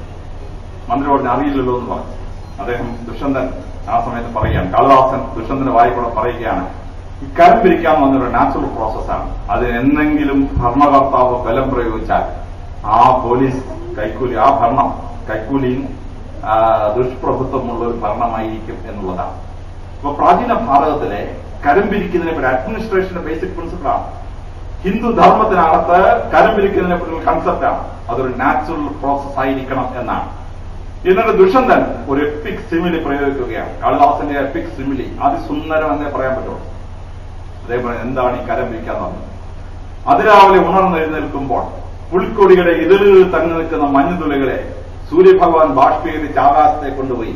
ആ ബാഷ്പ ആകാശത്തെ കനീഭവിച്ച് മഴയായി ഭൂമിയിലെത്തി. ഭൂമിയെ തണുപ്പിച്ച് വസന്തങ്ങൾ ഉതിർത്ത് അനേകം പുൽക്കൊടികൾ, അനേകം മഞ്ഞുകൾ ഏറി നിൽക്കുന്ന ഹരിതാഭീരെ പ്രകൃതിക്കുണ്ടാക്കുന്ന രംഗമാണ് കരം പിരിക്കുക എന്നാണ് കാളിദാസൻ പറയുന്നത്. ഞാൻ നിങ്ങളുമാകുന്ന പ്രജകളെ പുൽക്കൊടിയായി, നമ്മുടെ പോക്കറ്റിലിരിക്കുന്ന പൈസയെ പുൽക്കൊടിയുടെ ഇതളുകളിൽ തങ്ങി നിൽക്കുന്ന മഞ്ഞുതുള്ളികളായി, ഗവൺമെന്റിനെ സൂര്യഭഗവാനായി, ഗവൺമെന്റ് കരം പിരിക്കുന്ന പ്രക്രിയയെ സൂര്യഭഗവാൻ അത് ബാഷ്പീകരിച്ച് ആകാശത്തെ കൊണ്ടുപോകുന്നതായി. അങ്ങനെ നമ്മൾ കൊടുക്കുന്ന പണം പി ചിദംബരം ഡൽഹിയിലും കെ മാനസാർ തിരുവനന്തപുരത്തും ബഡ്ജറ്റാക്കി ജനങ്ങൾക്ക് കൊടുക്കുന്ന പ്രോസസ്സിനെ ബാഷ്പം കരീപ്പ് വെച്ച് മഴയാവുന്നതായി. അങ്ങനെ ആ ബഡ്ജറ്റിലെ ജനോപകാരപ്രദമായ പരിപാടികൾ നടപ്പാക്കി നാട്ടിലെ ജനങ്ങൾക്ക് ഇഷ്ടംപോലെ പൈസ പോക്കറ്റിലാവുമ്പോൾ ആ പോക്കറ്റിൽ പൈസയുമായി പുഞ്ചിരിച്ചുകൊണ്ട് ജനങ്ങൾ റോഡിൽ ഇറങ്ങി നിൽക്കുന്ന കാഴ്ചയെ മഴ ഭൂമിയിലെത്തി ഭൂമിയെ തണുപ്പിച്ച് വസന്തങ്ങൾ ഉതിർത്ത് അനേകം പുൽക്കൊടികൾ, അനേകം മഞ്ഞുള്ളിൽ വേറി നിൽക്കുന്ന ഹരിതാഭീരെ പ്രകൃതിക്കുണ്ടാക്കുന്ന രംഗമായി കാളിദാസൻ വിവരിക്കുകയാണ്. കരം പിരിക്കുന്നതിനെ പറ്റി ഇത്ര ഹിന്ദുക്കൾക്കുണ്ടായിരുന്ന ഒരു സങ്കല്പം ലോകത്തിലെ ഒരു ജനതയ്ക്ക് ഉണ്ടായിരുന്നില്ല എന്ന് നിങ്ങൾ മനസ്സിലാക്കണം. കാരണം ആ കരം എന്ന് പറയുന്നത് ഭരണ ഭരിക്കുന്നവന് ധാരാളിക്കാനുള്ള പൈസയല്ല, ജനങ്ങൾക്ക് വേണ്ടി വിനിയോഗിക്കാൻ വേണ്ടി ജനങ്ങളെ ഏൽപ്പിക്കുന്ന പൈസയാണ്. ആകാശത്ത് പോകുന്ന ബാഷ്പം തിരിച്ച് ഭൂമിയിലെത്തണം, എങ്കിലേ ആ ഭൂമി റിഫ്ലമിഷൻ ആവുകയുള്ളൂ. ആകാശത്ത് പോകുന്ന ബാഷ്പം ആഫ്രിക്കയിൽ പോയി പിയാൻ ഒക്കെയാണ്. ബ്രിട്ടീഷുകാർ ഭരിച്ചപ്പോൾ ഇവിടുന്ന് ബാഷ്പം ആകാശത്തോട്ട് പോയി. മഴ പെയ്ത ഇംഗ്ലണ്ടിലാണ്, ഇവിടെ മഴ പെയ്തില്ല. അതുകൊണ്ടാണ് ഇന്ത്യ ദരിദ്രപൂർണമായ രാഷ്ട്രമായി മാറിയത്. 400 വർഷങ്ങൾക്ക് മുമ്പ് മിൽട്ടൺ പാരഡൈസ് ലോസ് എഴുതുകയാണ്. ആ പാരഡൈസ് ലോസ് എഴുതുമ്പോൾ സാത്താന്റെ അളവറ്റ സമ്പത്തിനെ വർണ്ണിക്കണം. അയാൾ വാക്കുകൾ തപ്പി നടന്നു. അവസാനം മിൽട്ടൺ പറയുകയാണ്, like the wealth of Hormuz and the ഇൻഡ്. ഹോർമൂസ് എന്ന് പറയുന്നത് പാകിസ്ഥാന്റെയും പേർഷ്യയുടെ ഇടയ്ക്ക് ഇറാന്റെ ഇടയ്ക്കുള്ള ഒരു തുറമുഖമാണ്. ഹോർമൂസിലെയും ഇന്ത്യയിലെയും സമ്പത്ത് പോലെ അളവറ്റ സമ്പത്തുള്ളവനാണ് സാത്താൻ. പാരഡൈസ് ലോസിൽ മിൽട്ടൺ എഴുതുന്ന ലോകത്തിലെ ഏറ്റവും സമ്പദ് സമൃദ്ധമായ രാഷ്ട്രമാണ് ഇന്ത്യ 400 വർഷങ്ങൾക്ക് മുമ്പ്. ആ രാഷ്ട്രം ഇന്ന് ദാരിദ്ര്യത്തിൽ ആണ്ട ഒരു രാഷ്ട്രമായി മാറാനുള്ള കാരണം ബാഷ്പം ആകാശത്തേക്ക് പോയി, മഴ പെയ്ത് ഇംഗ്ലണ്ടിൽ, ഇവിടെ മഴ പെയ്തില്ല. അപ്പൊ കരം ഭരിക്കേണ്ടത് എങ്ങനെ, ഒരു ഭരണകർത്താവ് ഭരിക്കേണ്ടത് എങ്ങനെ, അത് വളരെ കൃത്യമായി രേഖപ്പെടുത്തി വെച്ചിരിക്കുന്നത് അഡ്മിനിസ്ട്രേഷന്റെ ബേസിക് പ്രിൻസിപ്പിൾസ് പറയുമ്പോഴാണ്. എങ്ങനെയാണ് രാജ്യം ഭരിക്കേണ്ടത്? യുധിഷ്ഠിരൻ പോയി മഹാഭാരതത്തിൽ ഭീഷ്മ പിതാമഹന്റെ അവിടെ ഭീഷ്മ ചർച്ചയിൽ കിടക്കുകയാണ്. ഉത്തരായണ കാലത്ത് മാത്രമേ അദ്ദേഹം മരിക്കാൻ പറ്റുള്ളൂ. അതുകൊണ്ടാണ് ദക്ഷിണായന കാലത്ത് യുദ്ധം ഉണ്ടായത്. കാരണം ഒരു കാരണവശാലും ഇദ്ദേഹം സേനാനായകൻ മരിക്കുകയല്ല, അതും യുദ്ധം പരാജയപ്പെടുകയുമില്ല എന്നായിരുന്നു തത്വം. പക്ഷേ ഭഗവാൻ കൃഷ്ണൻ അതിലും ബുദ്ധിയുള്ള ആളായിരുന്നതുകൊണ്ട് ഭീഷ്മ ശരശയിൽ വീണു. യുദ്ധം പാണ്ഡവർ ജയിച്ചു. അതിനുശേഷം ഭഗവാൻ കൃഷ്ണനോട് പറഞ്ഞു, ഹേ വിഷ്ണുര, ഈ രാജ്യം ഭരിക്കുന്നത് വെറുതെ അങ്ങോട്ട് കയറി നിന്ന് ഭരിക്കാൻ പറ്റുന്ന കാര്യമൊന്നുമല്ല. രാജ്യം ഭരിക്കണമെങ്കിൽ 3 തലമുറയിൽ രാജ്യം ഭരിച്ച ഒരാളാണ് ആ ശരശയിൽ കിടക്കുന്നത്. അദ്ദേഹത്തിന് അടുത്ത് പോയി പഠിക്കാൻ പോകും. അങ്ങനെ യുധിഷ്ഠിരൻ പോയി ഭീഷ്മ പിതാമഹന്റെ അടുത്ത് പഠിക്കുന്ന ഭാഗങ്ങളാണ് ശാന്തി പർവ്വം. ഒരൊറ്റ പർവ്വം 20,000 ശ്ലോകങ്ങളാണ്. 18 പർവ്വങ്ങളായി 1,27,000 ശ്ലോകങ്ങൾ. അതിലെ ബിഗസ്റ്റ് പർവ്വമാണ് ശാന്തി പർവ്വം. 20,000 ശ്ലോകങ്ങളിലൂടെ അതിസുന്ദരമായി ഒരു രാജ്യം എങ്ങനെ ഭരിക്കണമെന്നുള്ള basic public administration, basic sociology, basic political science ലോകത്തിൽ ആദ്യമായി പഠിക്കുന്നത് മഹാഭാരതത്തിന്റെ താളുകളിലാണ്. ഒരു ഉദാഹരണം മാത്രം ഞാൻ പറയാനാകുന്നു. 20,000 ശ്ലോകങ്ങൾ വ്യാഖ്യാനിക്കണമെങ്കിൽ ഒരാഴ്ച. യുധിഷ്ഠിരൻ ചോദിക്കുന്നു, എന്റെ രാജ്യത്തിലെ പോലീസിനെ ഞാൻ എങ്ങനെയാണ് ട്രെയിൻ ചെയ്തെടുക്കേണ്ടത്? ഭീഷ്മ പിതാമഹന്റെ ഒരു ദീർഘമായ പ്രസംഗമാണ്. കുഞ്ഞുകിട്ട നമ്മുടെ മഹാഭാരതം 7 വാള്യങ്ങളെ തർജ്ജമ ചെയ്തപ്പോൾ അതിന് 5ാം വാള്യത്തിന്റെ ഏതാണ്ട് ഒത്ത മധ്യം കൊണ്ട് തുറന്നാൽ മതി, ഒരു 10 പേജ് നിറച്ചാണ്. ഒരു ആധുനിക പോലീസ് മാനുവലിനെ പരാജയപ്പെടുത്തുന്ന അതിസുന്ദരമായ ഒരു പോലീസ് മാനുവലാണ് ഭീഷ്മ പിതാമഹൻ യുധിഷ്ഠിരനോട് പറയുന്നത്. പ്രസംഗം നീണ്ടപ്പം യുധിഷ്ഠിരൻ ചോദിച്ചു, പിതാമഹ, വളരെ ചുരുക്കത്തിൽ ഒരു വാചകത്തിൽ പറഞ്ഞാൽ എന്താ ചെയ്യാ? വളരെ ബോറിംഗ് സബ്ജക്ട് പൊളിറ്റിക്കൽ സയൻസ്, വളരെ കുറച്ചു പേർക്ക് കോൺസെൻട്രേഷൻ കിട്ടുള്ളൂ.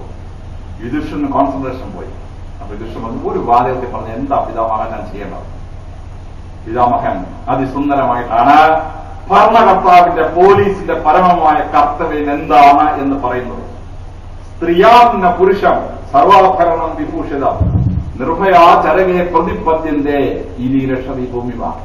അല്ലയോ ഭൂമിവ, അല്ല രാജാവേ, രാജ്യം ഭരിക്കണമെങ്കിൽ, നിന്റെ രാജ്യത്തിൽ പോലീസ് ജോലി എന്നുള്ളത് ഉറപ്പാക്കണമെങ്കിൽ, നിനക്ക് രാജാവായി കത്തിരിക്കുന്ന അവകാശം വേണമെങ്കിൽ ഒറ്റ ടെസ്റ്റ് മാത്രമേ ഉള്ളൂ. സ്ത്രീയാം ന പുരുഷം, ഒരു പുരുഷനാലും അനുഗതയല്ലാത്തൊരു സ്ത്രീ. ആ പുരുഷൻ അവളുടെ അച്ഛനാവാം, ഭർത്താവാകാം, സഹോദരനാവാം, മകനാവാം. ഒരു പുരുഷന് അനുഗതയല്ലാത്തൊരു സ്ത്രീ. സ്ത്രീയാം ന പുരുഷം. സർവാഭരണം വിഭൂഷിതം, എല്ലാ ആഭരണങ്ങളും ശരീരത്തിലിട്ടുകൊണ്ട്. 206 ആഭരണങ്ങൾ ഉണ്ടായിരുന്നു പ്രാചീന ഭാരതത്തിലെ സ്ത്രീകൾക്ക്. അതിന്റെ മുഴുവൻ ലിസ്റ്റ് മഹാഭാരതത്തിലുണ്ട്. ആ 206 ആഭരണവും ശരീരത്തിൽ ഇട്ടുകൊണ്ട് നിർഭയ, ഭയമില്ലാതെ, ചരകെ നടന്നു പോവുക, പ്രതിപദ്യന്റെ ദിവസത്തിന് 24 മണിക്കൂറും ഇത് ഈ രക്ഷതി, ഇങ്ങനെ വേണം നീ രക്ഷിക്കാൻ. നിന്റെ രാജ്യത്തെ ഏതൊരു സ്ത്രീക്കും ഒരു പുരുഷനാരും അനുഗതയല്ലാതെ സർവ്വ ആഭരണവും ശരീരത്തിലിട്ടുകൊണ്ട് 24 മണിക്കൂറും ഭയമില്ലാതെ റോഡും കൂടെ പോകാൻ പറ്റുമോ? എങ്കിൽ രാജാവ് രാജാവാണ്, എങ്കിലേ നിങ്ങൾക്ക് ഭരിക്കാൻ അവകാശമുള്ളൂ. ഡൽഹിയിലെ പെൺകുട്ടിയുടെ കൂടെ ഒരു പുരുഷനുണ്ടായിരുന്നു, എന്നിട്ട് ആ സ്ത്രീക്ക് രക്ഷ കിട്ടിയോ? കിട്ടിയില്ല. ഭരണകർത്താവാണെങ്കിൽ, പോലീസ് ആവണമെങ്കിൽ പുരുഷനാൽ അനുഗതയല്ലാതെ സ്ത്രീയെ രക്ഷിക്കാൻ ആ പോലീസിന് കഴിഞ്ഞിരിക്കണം, ആ രാജാവിന് കഴിഞ്ഞിരിക്കണം. ഇതാണ് മഹാഭാരതത്തിൽ പറയുന്നത്.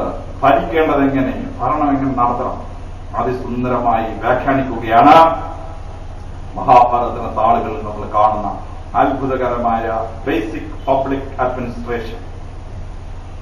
ഇവിടെ സ്വാമിജി വേസ്റ്റിനെ പറ്റി പറഞ്ഞു. എന്താണ് ഈ വേസ്റ്റിനെ ചെയ്യേണ്ടത്? ഉത്തരം ഭാരത ധർമ്മം, ഹിന്ദു ധർമ്മം വളരെ കൃത്യമായി രേഖപ്പെടുത്തിയിട്ടുണ്ട്. 3 മെക്കാനിസം രേഖപ്പെടുത്തിയിട്ടുണ്ട്. ഏറ്റവും ആദ്യത്തത് പാലാഴി മദനം നടക്കുമ്പോഴാണ്. പാലാഴി മദനം നടത്തുമ്പോ പർവ്വതത്തെ ചുറ്റിയിരുന്ന ആ ഉഗ്രൻ പാമ്പ് വിഷം സന്ധിച്ചു. അത് ആ പാലാഴിയിൽ പറഞ്ഞാൽ ദേവനും കാണില്ല, അസുരനും കാണില്ല, മനുഷ്യനും കാണില്ല. ശ്രീ പരശുരാമൻ അതിനെ എടുത്ത് അങ്ങോട്ട് വിഴുങ്ങിക്കും. മരണത്തെ കൈകാര്യം ചെയ്യുന്ന ആളാണ് പരമശിവൻ. എന്നിട്ട് പോലും പാർവതിക്ക് പേടിയായി പോയി കയറി കൊണ്ട് ഒരു പിടിയെന്ന് പിടിച്ചു. സാധാരണ സ്ത്രീകളിലൂടെ പിടിക്കാറുണ്ട് ഭർത്താവിനെ, പക്ഷെ ഒരു പിടി ഈ പാർവതി അങ്ങോട്ട് പിടിച്ചു കൊടുത്തു. അപ്പോ ആ വിഷം അവിടെ കൺസോൾട്ടേറ്റ് ചെയ്തു. അതാണ് വള്ളത്തോൾ പരമശിവനെ വന്ദിക്കുന്നത്. നീലകണ്ഠനായതല്ലോ പരമശിവൻ എന്ന് പറയുന്നത്. അങ്ങനെ വിഷം ലോകം മുഴുവൻ പരക്കാതിരിക്കണമെങ്കിൽ it shall be contained at one place. Nuclear reactor ഉണ്ടാക്കാവുന്ന ന്യൂക്ലിയർ വേസ്റ്റിനെ ഒരു സ്ഥലത്ത് നമ്മൾ സംഭരിച്ച് സൂക്ഷിച്ചിരിക്കണം. ഏത് വേസ്റ്റും ഒരു കെമിക്കൽ വേസ്റ്റ് ആണെങ്കിൽ പൊതുജനത്തിന് ബാധിക്കാത്ത രീതിയിൽ അതിനെ കണ്ടെയ്ൻ ചെയ്തോടൊപ്പം സൂക്ഷിക്കണം. First method of facing the waste, facing the poison. രണ്ടാമത്തെ മെത്തേഡ് എപ്പോഴാണ്? കാണ്ടാവനം ദഹിപ്പിച്ചുകൊണ്ടിരിക്കുകയാണ്. ഭഗവാൻ കൃഷ്ണൻ അർജുനനും കൂടി. അപ്പോൾ നാഗങ്ങളെല്ലാം കൂടെ പാഞ്ഞ് പുറത്തു വന്നു. നാഗങ്ങളെ പാഞ്ഞ് പുറത്തു വന്ന് പറഞ്ഞു, ഭഗവാൻ ഇത് ഞങ്ങളുടെ താമസ സ്ഥലമാണ്. ഈ സ്ഥലം ഞങ്ങളെ ചുട്ടുകൊന്നിട്ട് ഇവിടെ ജീവിക്കാൻ പാടില്ല, ഞങ്ങളെ ഈ ഒരു പട്ടണം പണിയാൻ പാടില്ല. ഭഗവാൻ അർജുനൻ പറഞ്ഞു, അയ്യോ ഭഗവാൻ എനിക്ക് കാണിച്ചിരുന്ന സ്ഥലമാണ്, ഇവിടെ പട്ടണം പണിഞ്ഞേ പറ്റൂ. അപ്പൊ ഭഗവാനോട് ചോദിക്കാൻ പറഞ്ഞു. ഭഗവാൻ പറഞ്ഞു, നാഗങ്ങളെ കൊല്ലാൻ പാടില്ല, അതുകൊണ്ട് ഈ നാഗങ്ങളെ ഇവിടുന്ന് മാറ്റി കുറെ തെക്കോട്ട് മാറ്റി പാർപ്പിക്കണം. നാഗം എന്ന് പറഞ്ഞാൽ നോക്ക്, ജനങ്ങൾ, തദ്ദേശീയരായ ജനങ്ങൾ എന്നാണ് വാക്കിന്റെ അർത്ഥം. ഡൽഹിയുടെ പ്രാന്തപ്രദേശം, ഇന്ദ്രപ്രസ്ഥം എന്ന് പറഞ്ഞാൽ ഡൽഹിയാണ്. ഇന്ദ്രപ്രസ്ഥത്തിലെ Indraprastha police station, Indraprastha post office, Indraprastha ഇതെല്ലാം ഞാൻ പോയി കണ്ടിട്ടുണ്ട്. ആ ഇന്ദ്രപ്രസ്ഥത്തിൽ ഒറിജിനൽ അർജുനൻ പണിഞ്ഞ കോട്ടയുടെ ഒരു ഭാഗം, ഒരു 5000 ചതുരശ്ര അടി ഇപ്പോഴും നിൽപ്പുണ്ട്, നശിച്ചിട്ടില്ല. ആ ഇന്ദ്രപ്രസ്ഥത്തിന്റെ അവിടെ താമസിച്ചിരുന്ന ജനങ്ങളെ തെക്കോട്ട് മാറ്റി നമ്മളിന്ന് ജാൻസി എന്നൊക്കെ വിളിക്കുന്ന ഭൂപ്രദേശ ചുറ്റുമുള്ള സ്ഥലത്ത് കൊണ്ടുവന്ന് ചാമ്പൽ കാടുകളിൽ കൊണ്ട് താമസിപ്പിച്ചു ആ ജനങ്ങളെ. അപ്പൊ സെക്കൻഡ് മെത്തേഡ്, വേസ്റ്റ് ഒരു സ്ഥലത്തുണ്ടായി ഒരു നാടിനെ നശിപ്പിച്ചാൽ ജനങ്ങളെ റീഹാബിലിറ്റേറ്റ് ചെയ്യണം. Move the people and rehabilitate dum, എന്നിട്ട് അവിടെ പണിയുക. മൂന്നാമത്തെ മെത്തേഡ് ഭാഗവത്തിലാണ്. കാളിയൻ അവിടെ മുഴുവൻ വിഷമുണ്ടാക്കി, ഗോക്കൾ ചാവുന്നു, ഗോപാലന്മാർക്ക് ജീവിക്കാൻ രക്ഷയില്ല. ഗോപാലന്മാർ വന്ന് ഭഗവാനോട് പറഞ്ഞു, ഈ നാഗവും ഇതിന്റെ ശിഷ്യൻ കുഞ്ഞുങ്ങളെല്ലാം കൂടി നാട്ടിൽ മുഴുവൻ വിഷമുണ്ടാക്കി ആ കാലികളും മനുഷ്യരും നശിച്ചുകൊണ്ടിരിക്കുക.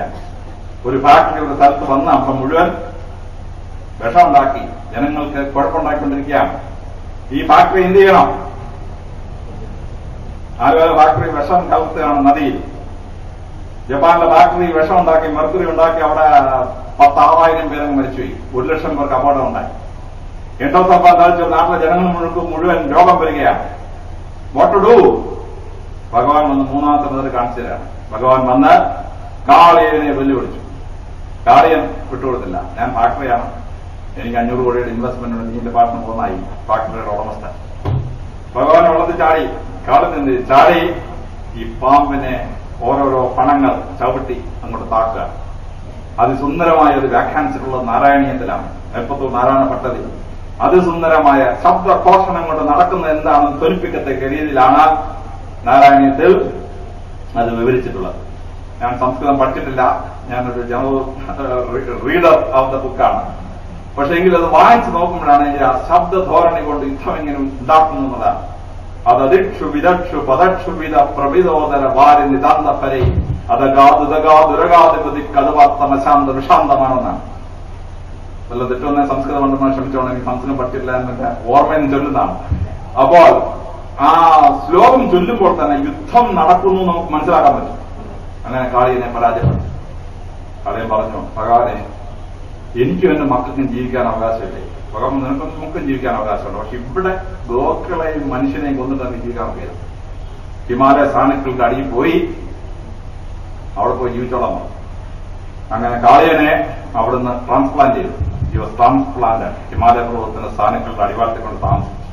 മലയാളത്തിലൊരു സിനിമാ പാട്ടെന്ന് കാളിയനെ കൊന്നതിന് ആരോ എന്ന് എഴുതി വെച്ചിരിക്കുന്നത് പുരാണം വായിക്കാതെ അടിച്ചു തട്ടിയിരിക്കുക. അപ്പൊ കാളിയനെ കൊന്നില്ല, കാളിയനെ ട്രാൻസ്പ്ലാന്റ് ചെയ്യാം. അപ്പൊ third method of solving A waste problem, ഒന്നുകിൽ അതിനെ കണ്ടെയ്ൻ ചെയ്യണം, ഒരു സ്ഥലത്ത് കൊണ്ട് സൂക്ഷിക്കണം, ഇല്ലെങ്കിൽ ആളുകളെ റീഹാബിലിറ്റ് ചെയ്യണം, ഇല്ലെങ്കിൽ ഫാക്ടറി അവിടെ നിന്ന് ഡിസ്പ്ലേസ് ചെയ്യണം. All the 3 methods. Modern world വേസ്റ്റിനെ ഡിസ്പോസ് ചെയ്യാൻ 3 മെത്തേഡ് കണ്ടുപിടിച്ചതും മഹാഭാരതത്തിലും ഭാഗവതത്തിലുമായി സുന്ദരമായി തന്നിരിക്കുകയാണ്. All the 3 methods. ഹിന്ദുവിന്റെ ചിന്ത വളരെ ശ്രേഷ്ഠമായ ഒരു ചിന്തയായിരുന്നു. അതുകൊണ്ട് ഒരു 4000 കൊല്ലം കഴിഞ്ഞ് മനുഷ്യൻ എന്തെല്ലാം ചിന്തിക്കണോ അത് മുഴുവൻ ഹിന്ദു തോട്ടിൽ അന്ന് രേഖപ്പെടുത്തി വെച്ചിരുന്നു. How to solve this problem. അതിസുന്ദരമായി ആ പ്രോബ്ലം സോൾവ് ചെയ്ത് കിട്ടിയിരിക്കുന്നു എന്നുള്ളതാണ്. ഈ ശാസ്ത്രത്തിന്റെ കണ്ടുപിടുത്തങ്ങളാണെങ്കിലോ അത്ഭുതകരമായ കണ്ടുപിടുത്തങ്ങളാണ്. ആൽബർട്ട് ഐൻസ്റ്റൈൻ അദ്ദേഹത്തിന്റെ വളരെ പ്രസിദ്ധമായ തിയറി ഓഫ് റിലേറ്റിവിറ്റി ഉണ്ടാക്കി. ആ തിയറി ഓഫ് റിലേറ്റിവിറ്റി ലോകം മുഴുവൻ അത്ഭുതത്തോട് വീഴ്ത്തി. അവസാനം ആൽബർട്ട് ഐൻസ്റ്റൈൻ ഇന്ത്യയിൽ വന്നു. ഇന്ത്യയിലെ സയൻസ് കോൺഗ്രസിന്റെ ചീഫ് ഗസ്റ്റായിട്ട് അദ്ദേഹം വരികയാണ്. പണ്ഡിറ്റ് ജവഹർലാൽ നെഹ്റുവായിരുന്നു അന്നത്തെ പ്രധാനമന്ത്രി. അദ്ദേഹം രാത്രിയിൽ ഡൽഹിയിൽ ലാൻഡ് ചെയ്ത ആൽബർട്ട് ഐൻസ്റ്റൈനെ അദ്ദേഹം താമസിക്കുന്ന ഹോട്ടലിൽ കൊണ്ടുപോയിട്ട് ഒരു 4 പുസ്തകങ്ങൾ. You may like to have some light reading. We have some stories which we call Puranas. And Nehru said, the stories may be foolish, but very good for reading. You keep it. വളരെ പണ്ഡിതനായ ഒരു ശാസ്ത്രജ്ഞനാണല്ലോ, അതുകൊണ്ട് ഗഹനമായ കാര്യമൊന്നും രാത്രി വായിക്കണ്ട. കുറെ പൊട്ട കഥ ഞങ്ങൾ പുരാണം എന്നൊക്കെ പറയുന്ന സാധനം അത് വായിച്ചാളെന്നോ കൈക്കൊള്ളു. ആൽബർട്ട് ഐൻസ്റ്റൈൻ ആദ്യത്തെ കഥ അങ്ങോട്ട് വായിച്ചു. ആദ്യത്തെ കഥ വായിച്ചപ്പോൾ തന്നെ ആൽബർട്ട് ഐൻസ്റ്റൈൻ അമ്പരന്ന് പോയി. കഥ മൂഷിക സ്ത്രീ വീണ്ടും മൂഷിക സ്ത്രീയായ കഥയാണ്. എലി ശബ്ദമുണ്ടാക്കി, മഹർഷി അതിനെ ഒരു മനുഷ്യ സ്ത്രീയാക്കി മാറ്റി. ഒരു ദിവസം കൊണ്ട് ഈ പെണ്ണ് വെള്ളത്തിന് വന്ന് കണ്ണാടിയില്ല, വെള്ളത്തിന് പുറത്തുനിന്ന് മുഖമൊക്കെ നോക്കി ഇങ്ങനെ സൗന്ദര്യം കാണും. അപ്പോഴേ മഹർഷിക്ക് മനസ്സിലായി മകൾ വിവാഹപ്രായം എത്തിയെന്ന്. ആരെ കൊണ്ട് കല്യാണം കഴിക്കണം? ചെന്ന് സൂര്യഭഗവാന്റെ അടുത്ത് ചെന്നു. സൂര്യഭഗവാൻ പറഞ്ഞു, ഞാനല്ല ഏറ്റവും ശക്തിമാൻ, ഏറ്റവും ശക്തിമാനെ കൊണ്ട് കല്യാണം കഴിക്കേണ്ടത് മനുഷ്യരുടെ ആഗ്രഹം. ഞാൻ എത്ര ശക്തമായി നിന്നാലും എന്നെ മേഘങ്ങൾ തത്തപ്പിന്റെ രക്ഷയെ. മഹർഷി ദേവേന്ദ്രന്റെ അടുത്ത് ചെന്നു. ദേവേന്ദ്രൻ പറഞ്ഞു, ഞാൻ എത്ര ശക്തമായിട്ട് എന്തെല്ലാം ചെയ്താലും മരുത്ത് വന്നാൽ കാറ്റ് വന്ന ഒറ്റ അടിയടിച്ച എന്നെ മേഘവല അടിച്ചങ്ങ് പോകുന്നു. അവർ മറ്റുഭഗവാന്റെ അടുത്ത് ചെന്നു. വായുഭഗവാൻ പറഞ്ഞു, ഞാൻ എത്ര ശക്തിയെ അടിച്ചാലും ഹിമവാൻ വന്നങ്ങ് കുറുക്ക് കയറി നിന്ന ഒരു രക്ഷയില്ലാന്ന്. അവസാനം ഈ സംശയം എവിടെ തീർക്കും?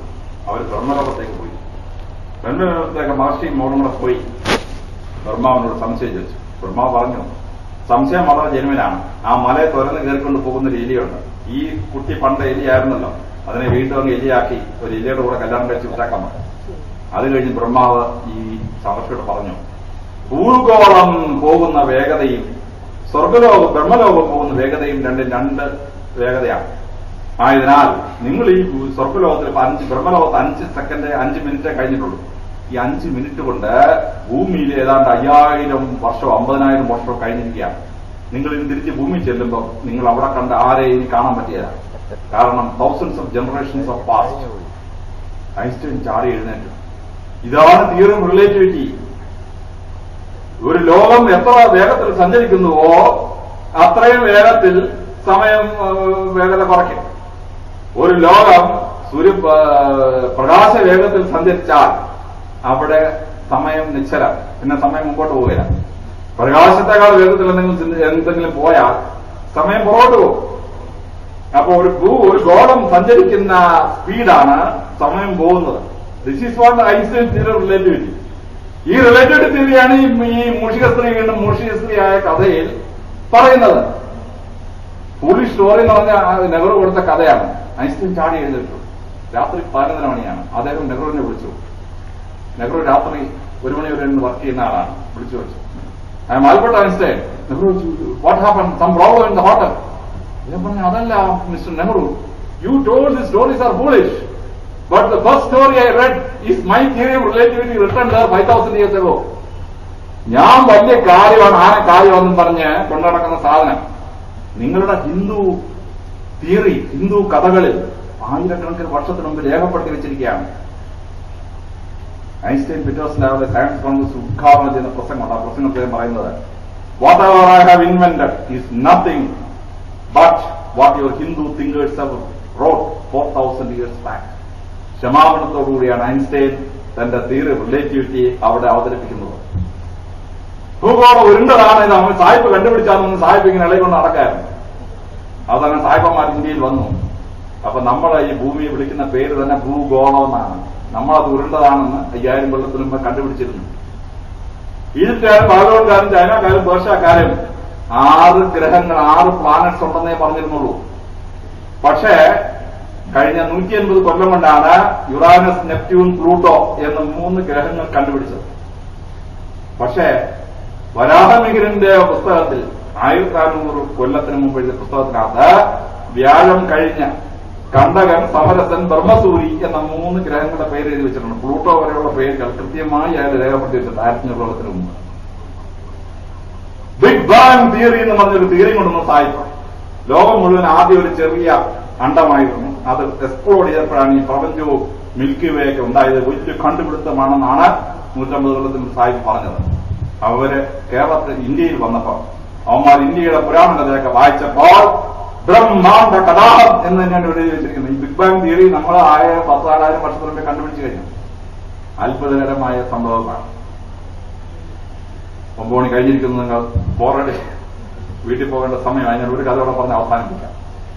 ഗ്രാമറിന്റെ ഏറ്റവും പ്രധാനപ്പെട്ട റൂളുകൾ കണ്ടുപിടിച്ചത് ചോംസ്കിയും ബ്ലൂംഫീൽഡുമാണ്.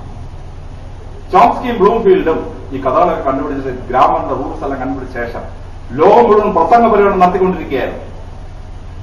അങ്ങനെ അവർ പ്രസംഗ പരിപാടി നടത്തിക്കൊണ്ടിരുന്ന ഓക്സ്ഫോർഡിൽ വന്ന് പ്രസിദ്ധമായ പ്രസംഗം ചെയ്യുന്നതിന്റെ തലേ ദിവസം അവിടെ മാക്സ് മുള്ളർ ഇന്ത്യയിൽ വന്ന് ഇന്ത്യയിൽ വരാതെ ജർമ്മനിയിൽ ഇരുന്നുകൊണ്ട് ഇന്ത്യൻ പുസ്തകങ്ങളൊക്കെ ട്രാൻസ്ലേറ്റ് ചെയ്തു. Sacred books of the east എന്ന് പറഞ്ഞ 50 വോള്യങ്ങളിലായി ആ പുസ്തകം പബ്ലിഷ് ചെയ്തിട്ടുണ്ട്. എന്റെയിലൊക്കെ ഫുൾ 50 വോള്യം എന്റെയിലുണ്ട്. ഇതിനകത്ത് ഈ പാണിനിയുടെ അഷ്ടാധ്യായി ട്രാൻസ്ലേറ്റ് ചെയ്ത് ചെറിയ എക്സ്പ്ലനേഷൻ കൂടി അതിന് സമ്മറി രേഖപ്പെടുത്തി വെച്ചിട്ടുണ്ട്. ബ്ലൂംഫീൽഡ് രാത്രിയിലിരുന്ന് ഈ sacred books of the East വായിച്ചുകൊണ്ടിരിക്കുമ്പോൾ അയാളുടെ കണ്ണിൽ പെട്ടത് മാക്സ് മുള്ളർ ഒറിജിനൽ പാണിനിയുടെ അഷ്ടാധ്യായി അല്ല, അതിനൊരു സംഗ്രഹം രേഖപ്പെടുത്തി വെച്ചിരിക്കുന്ന സേക്രഡ് ബുക്സ് ഓഫ് ദ ഈസ്റ്റിനകത്ത് അഷ്ടാധ്യായി രേഖപ്പെടുത്തിയിരിക്കുന്ന ഭാഗമാണ് ബ്ലൂംഫീൽഡ് വായിച്ചത്. അവർ ഞെട്ടിപ്പോയി. ചോംസ്കിയും ബ്ലൂംഫീൽഡും കണ്ടുപിടിച്ച ട്രാൻസാക്ഷൻ അനാലിസിസ് ഗ്രാമർ എന്ന് പറയുന്നത് പാണിനി അഷ്ടാധ്യായി രേഖപ്പെടുത്തിയുള്ളതാണ്.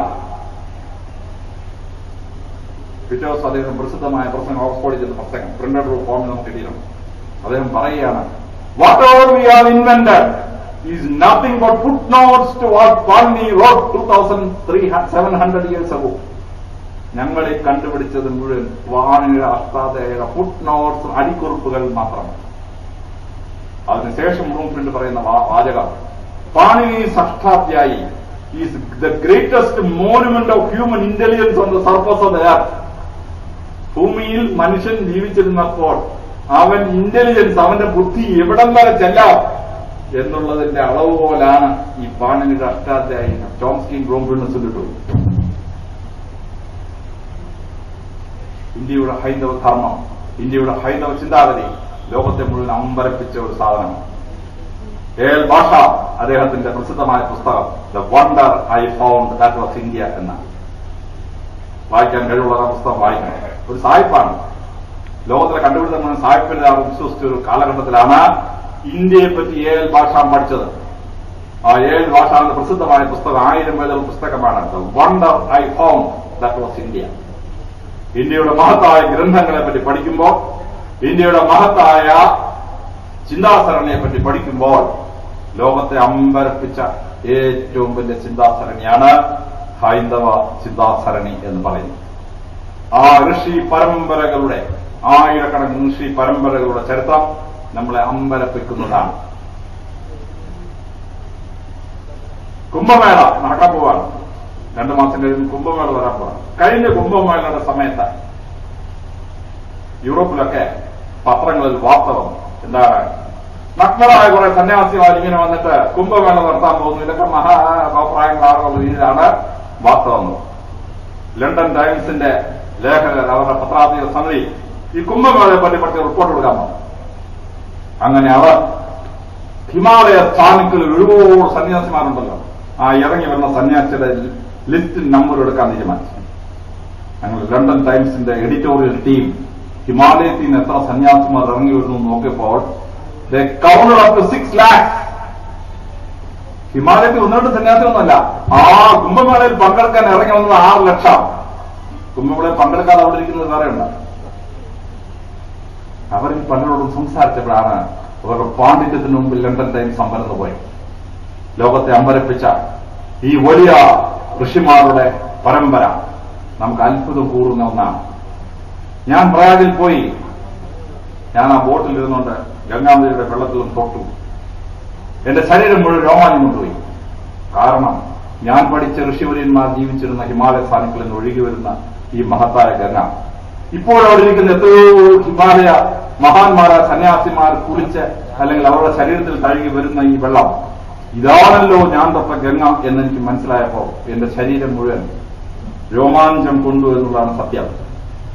ഈ പുണ്യനദികളുടെയും ഈ വലിയ ഹിമാലയ സാന്നിധ്യങ്ങളുടെയും അതുപോലെ ഉത്തമമായ ചിന്തകളുടെയും മഹത്തായ സ്രോതസ്സായ ഈ ഹൈന്ദവ ചിന്താ സരണിയുടെ മുമ്പാകെ തലകുനിച്ചുകൊണ്ട് ഞാൻ എന്റെ ഇളയ വാക്കുകൾ ഉപസംഹരിക്കുന്നു.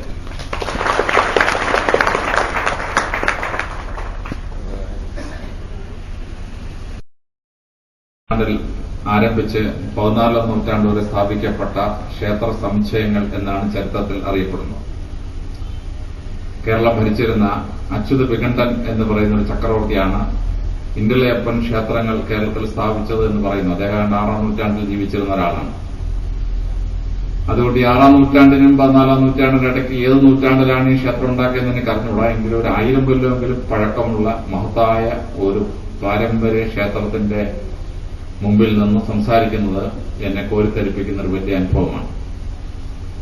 പൂജനീയമായ സ്വാമിജി നിങ്ങളോട് ഹൈന്ദവ ധർമ്മത്തെപ്പറ്റിയും ഹൈന്ദവ ധർമ്മത്തിന്റെ ചില പ്രത്യേക വശങ്ങളെപ്പറ്റിയും സൂചിപ്പിക്കുകയുണ്ടായി. എനിക്ക് വിവേകാനന്ദ സ്വാമികൾ ജനിച്ച ഈ 150ാം വാർഷികം നിൽക്കുമ്പോൾ ഹിന്ദുമത ധർമ്മത്തിന്റെ ചില മഹത്തായ വശങ്ങൾ എനിക്ക് വായിച്ച് മനസ്സിലാക്കാൻ പറ്റിയ ചില വശങ്ങൾ നിങ്ങളോട് സൂചിപ്പിക്കാം എന്നാണ് ആഗ്രഹിക്കുന്നത്. ആധുനിക ലോകം നേരിടുന്ന ഏത് പ്രശ്നത്തിനും വളരെ ഭംഗിയായ മറുപടി ലോകത്തിന് ആയിരക്കണക്കിന് വർഷത്തിനു മുമ്പ് കാണിച്ചു കൊടുത്ത മഹത്തായ ധർമ്മമാണ് ഹൈന്ദവ ധർമ്മം എന്ന് പറയുന്നത്. നാം ജീവിച്ചിരിക്കുന്നത് ഇപ്പോൾ ജനാധിപത്യ സമ്പ്രദായമുള്ള ഒരു ഭൂഖണ്ഡത്തിലാണ്. ഈ ജനാധിപത്യ സമ്പ്രദായത്തെപ്പറ്റി പാഠപുസ്തകങ്ങളൊക്കെ വായിച്ചു നോക്കുമ്പോൾ ക്രിസ്തുവിന് 400 വർഷങ്ങൾക്ക് മുമ്പ് ഗ്രീസിൽ ഏതൻസ് എന്നൊരു രാജ്യമുണ്ടായിരുന്നെന്നും അവിടെയാണ് ഈ വലിയ ജനാധിപത്യ സമ്പ്രദായം ആദ്യമായി ഉണ്ടായതെന്നും പിന്നീട് മദർ ഓഫ് പാർലമെന്റ്സ് എന്ന് പറയുന്ന ബ്രിട്ടീഷ് പാർലമെന്റും ബ്രിട്ടീഷ് ജനാധിപത്യവും ലോകത്തെയൊക്കെ പഠിപ്പിച്ചുവെന്നും ഒക്കെയാണ് പല പുസ്തകങ്ങളിലും രേഖപ്പെടുത്തി കാണുന്നത്. എന്നാൽ ജനാധിപത്യത്തിന്റെ ആദിമ പാഠങ്ങൾ ലോകത്തെ പഠിപ്പിച്ചത് ഹൈന്ദവ ധർമ്മമാണ് എന്ന് ചരിത്രം വായിക്കുന്ന ആളുകൾക്ക് മനസ്സിലാകുന്ന ഒരു കാര്യമാണ്. ലോകത്തിൽ ആദ്യമായി ജനാധിപത്യ സമ്പ്രദായം നിലനിന്നു എന്ന് മനസ്സിലാക്കുന്നത് ഒരു 4000 വർഷമെങ്കിലും പഴക്കമുള്ള ഋഗ്വേദ സംഹിതകളുടെ താളുകളിലാണ്. അവിടെ 2 രീതിയിലുള്ള ജനാധിപത്യ സമ്പ്രദായങ്ങളെപ്പറ്റി വ്യക്തമായി രേഖപ്പെടുത്തിയിട്ടുണ്ട്. അതിലാദ്യത്തേത് ഗ്രാമസഭ എന്ന് പറയുന്ന ഒരു സഭയാണ്. ഗ്രാമത്തിൽ തീരുമാനമെടുക്കാൻ കപ്പാസിറ്റിയുള്ള എല്ലാവരും ഒത്തുചേർന്നതിന് ശേഷം ഗ്രാമത്തിന് ആവശ്യമായ പൊതുവായ കാര്യങ്ങൾ തീരുമാനിച്ചിരുന്ന ഒരു സഭയാണ് ഈ ഗ്രാമസഭ എന്ന് പറയുന്നത്. രണ്ടാമതായി ഋഗ്വേദത്തിൽ പറയുന്ന ഒരു ജനാധിപത്യ സമ്പ്രദായം ഗോത്രസമിതി എന്ന് പറയുന്നതാണ്. ഒരു ഗോത്രത്തിലെ മുഴുവൻ ആളുകൾ ഒരുമിച്ച് വന്നിരുന്ന ശേഷം ആ ഗോത്രത്തെ സംബന്ധിക്കുന്ന ആ ഗോത്രവും ആ ദേശവും തമ്മിലുള്ള ബന്ധത്തെ സംബന്ധിക്കുന്ന കാര്യങ്ങൾ ജനാധിപത്യപരമായ രീതിയിൽ തീരുമാനിച്ചിരുന്ന ഒന്നാണ് ഈ ഗോത്രസമിതി എന്ന് പറയുന്നത്. ലോകത്തിൽ ആദ്യത്തെ ഇലക്ടഡ് പാർലമെന്റ്സ് എന്ന് പറയുന്നത് ഋഗ്വേദത്തിൽ കാണുന്ന ഈ ഗ്രാമസഭയും ഗോത്രസമിതിയുമാണ്. ആ ഗ്രാമസഭകളുടെ ഒരു 5000 വർഷത്തിന് ശേഷം കേരളത്തിൽ ഇടതുപക്ഷ മുന്നണി ജനകീയ ആസൂത്രണം നടപ്പാക്കിയപ്പോൾ നമ്മുടെ നാടുകളിലൊക്കെ പഞ്ചായത്ത് തലത്തിലൊരു സഭ കൂടി. ആ സഭയ്ക്കിട്ട പേര് ഗ്രാമസഭ എന്നാണ്.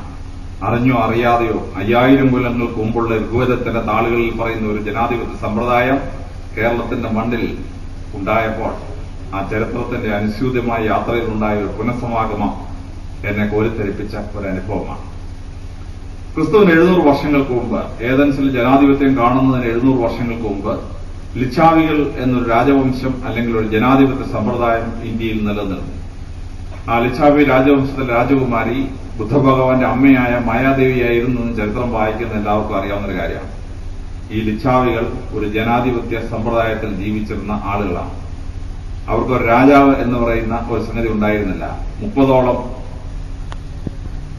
നോബിൾ ഫാമിലീസ് ഒത്തുചേർന്ന ശേഷം ജനങ്ങളിൽ നിന്ന് അഭിപ്രായം സ്വരൂപിച്ച് ഒരു ഭരണം നടത്തിയിരുന്നു എന്ന് നമ്മൾ കാണും. ആ ഭരണം ഇന്ത്യയിലെ ഏറ്റവും വലിയ മഹാജനപദമായി അതിനെ മാറ്റാൻ തുടങ്ങിയപ്പോൾ അത് പൊളിക്കുന്നതിനു വേണ്ടി മഗധയിൽ നിന്ന് വശ്യാകരൻ എന്നൊരു മന്ത്രിയെ പറഞ്ഞയക്കുകയും അദ്ദേഹം ആ ജനാധിപത്യ സമ്പ്രദായത്തിൽ കടന്നുകൂടി നാശനഷ്ടങ്ങൾ ഉണ്ടാക്കി അതിനെ ഭിന്നിപ്പിച്ചു എന്നും ചരിത്രത്തിൽ കാണുന്നു. വശീകരണം എന്നൊരു വാക്ക് തന്നെ ഈ വശ്യാകരന്റെ പേരിൽ ഭാഷയിൽ ഉണ്ടായി എന്നുള്ളതാണ് ആ വക്ര ചിന്തയുണ്ടായിരുന്ന മന്ത്രിയുടെ കർമ്മത്തിൽ നമ്മൾ മനസ്സിലാക്കുന്ന ഒരു സംഭവം. ഈ വലിയ ജനാധിപത്യ സമ്പ്രദായത്തിന്റെ ഭാഗമായി വളരെ നല്ല ഒരു അഡ്മിനിസ്ട്രേഷൻ പ്രാചീന ഭാരതത്തിലുണ്ടായി. അത് മഹാഭാരത യുദ്ധത്തിന് ശേഷം പഞ്ചപാണ്ഡവന്മാർ ഭരണത്തിൽ കയറിയ കാലഘട്ടത്തിലാണ്. രാജപഥത്തിൽ കയറിയത് യുധിഷ്ഠിരനായിരുന്നു. പക്ഷെ ആ ഭരണത്തിൽ പഞ്ചപാണ്ഡവന്മാർക്ക് ഒരുപോലെ തന്നെ പങ്കുണ്ടായിരുന്നു. ആ ഭരണത്തിന്റെ ഭാഗമായി ഓരോ ഗ്രാമത്തിലും പഞ്ചപാണ്ഡവന്മാരുടെ പ്രതിനിധികളായി 5 തെരഞ്ഞെടുക്കപ്പെട്ട നേതാക്കന്മാർ ഒരുമിച്ചിരുന്ന് ആണ് ഭരണം നടത്തിയിരുന്നത്. ആ ഭരണത്തെയാണ് പഞ്ച ആയുധന്മാർ, 5 ഭരണകർത്താക്കൾ എന്നറിയപ്പെടുന്നത്. ആ 5 ആയുധന്മാരാണ് പഞ്ചായത്ത് എന്നൊരു വാക്കായി ആധുനിക ഇന്ത്യയിൽ കിട്ടിയിട്ടുള്ള പഞ്ചായത്തുകൾ. ആ പഞ്ചായത്ത് ഇംഗ്ലണ്ടിൽ നിന്ന് വന്നിട്ടുള്ളതല്ല, ആ പഞ്ചായത്ത് ഗ്രീസിൽ നിന്ന് വന്നിട്ടുള്ളതൊന്നുമല്ല. ആ പഞ്ചായത്ത് ഹിന്ദു ധർമ്മം ലോകത്തിന് കൊടുത്ത ജനാധിപത്യ സമ്പ്രദായത്തിലുള്ള ഭരണക്രമമായിരുന്നു. ഒരു ഗ്രാമത്തിലെ ജനങ്ങൾ പഞ്ചപാണ്ഡവന്മാരുടെ പ്രതിനിധികളായി 5 ആയുധന്മാരെ തെരഞ്ഞെടുക്കുകയും അവരെ ഭരണം നടത്തുകയും ചെയ്യുന്ന ഒരു ജനാധിപത്യ സമ്പ്രദായം എന്ന് പറയുന്നു. നമ്മൾ അശോക ചക്രവർത്തിയെപ്പറ്റി ചരിത്രത്തിൽ വായിക്കുന്നു. അദ്ദേഹം കലിംഗ രാജ്യം ആക്രമിച്ച് പിടിച്ചടക്കുകയും 1,00,000 പേരെ കൊലപാതകം ചെയ്യുകയും ചെയ്ത ശേഷം ആ രക്തം കണ്ട് അയാളുടെ മനസ്സ് മടിച്ച് അദ്ദേഹം ധർമ്മത്തിന്റെ പാതയിലേക്ക് വന്നു എന്നാണ് ബുദ്ധമതത്തിന്റെ ചരിത്രത്തിൽ രേഖപ്പെടുത്തിയിരിക്കുന്നത്. ഏത് രാജാവിനെയാണ് ഈ അശോക ചക്രവർത്തിയെ നേരിട്ടതെന്ന് ചോദിച്ചാൽ ഒരൊറ്റ ചരിത്ര പുസ്തകത്തിലും ആ രാജാവിന്റെ പേരില്ല. കാരണം കലിംഗ രാജ്യം എന്ന് പറയുന്നത് ഒരു രാജാവിന്റെ കീഴിലുണ്ടായിരുന്ന ഒരു ജനപദമായിരുന്നില്ല. അത് ജനാധിപത്യ സമ്പ്രദായം.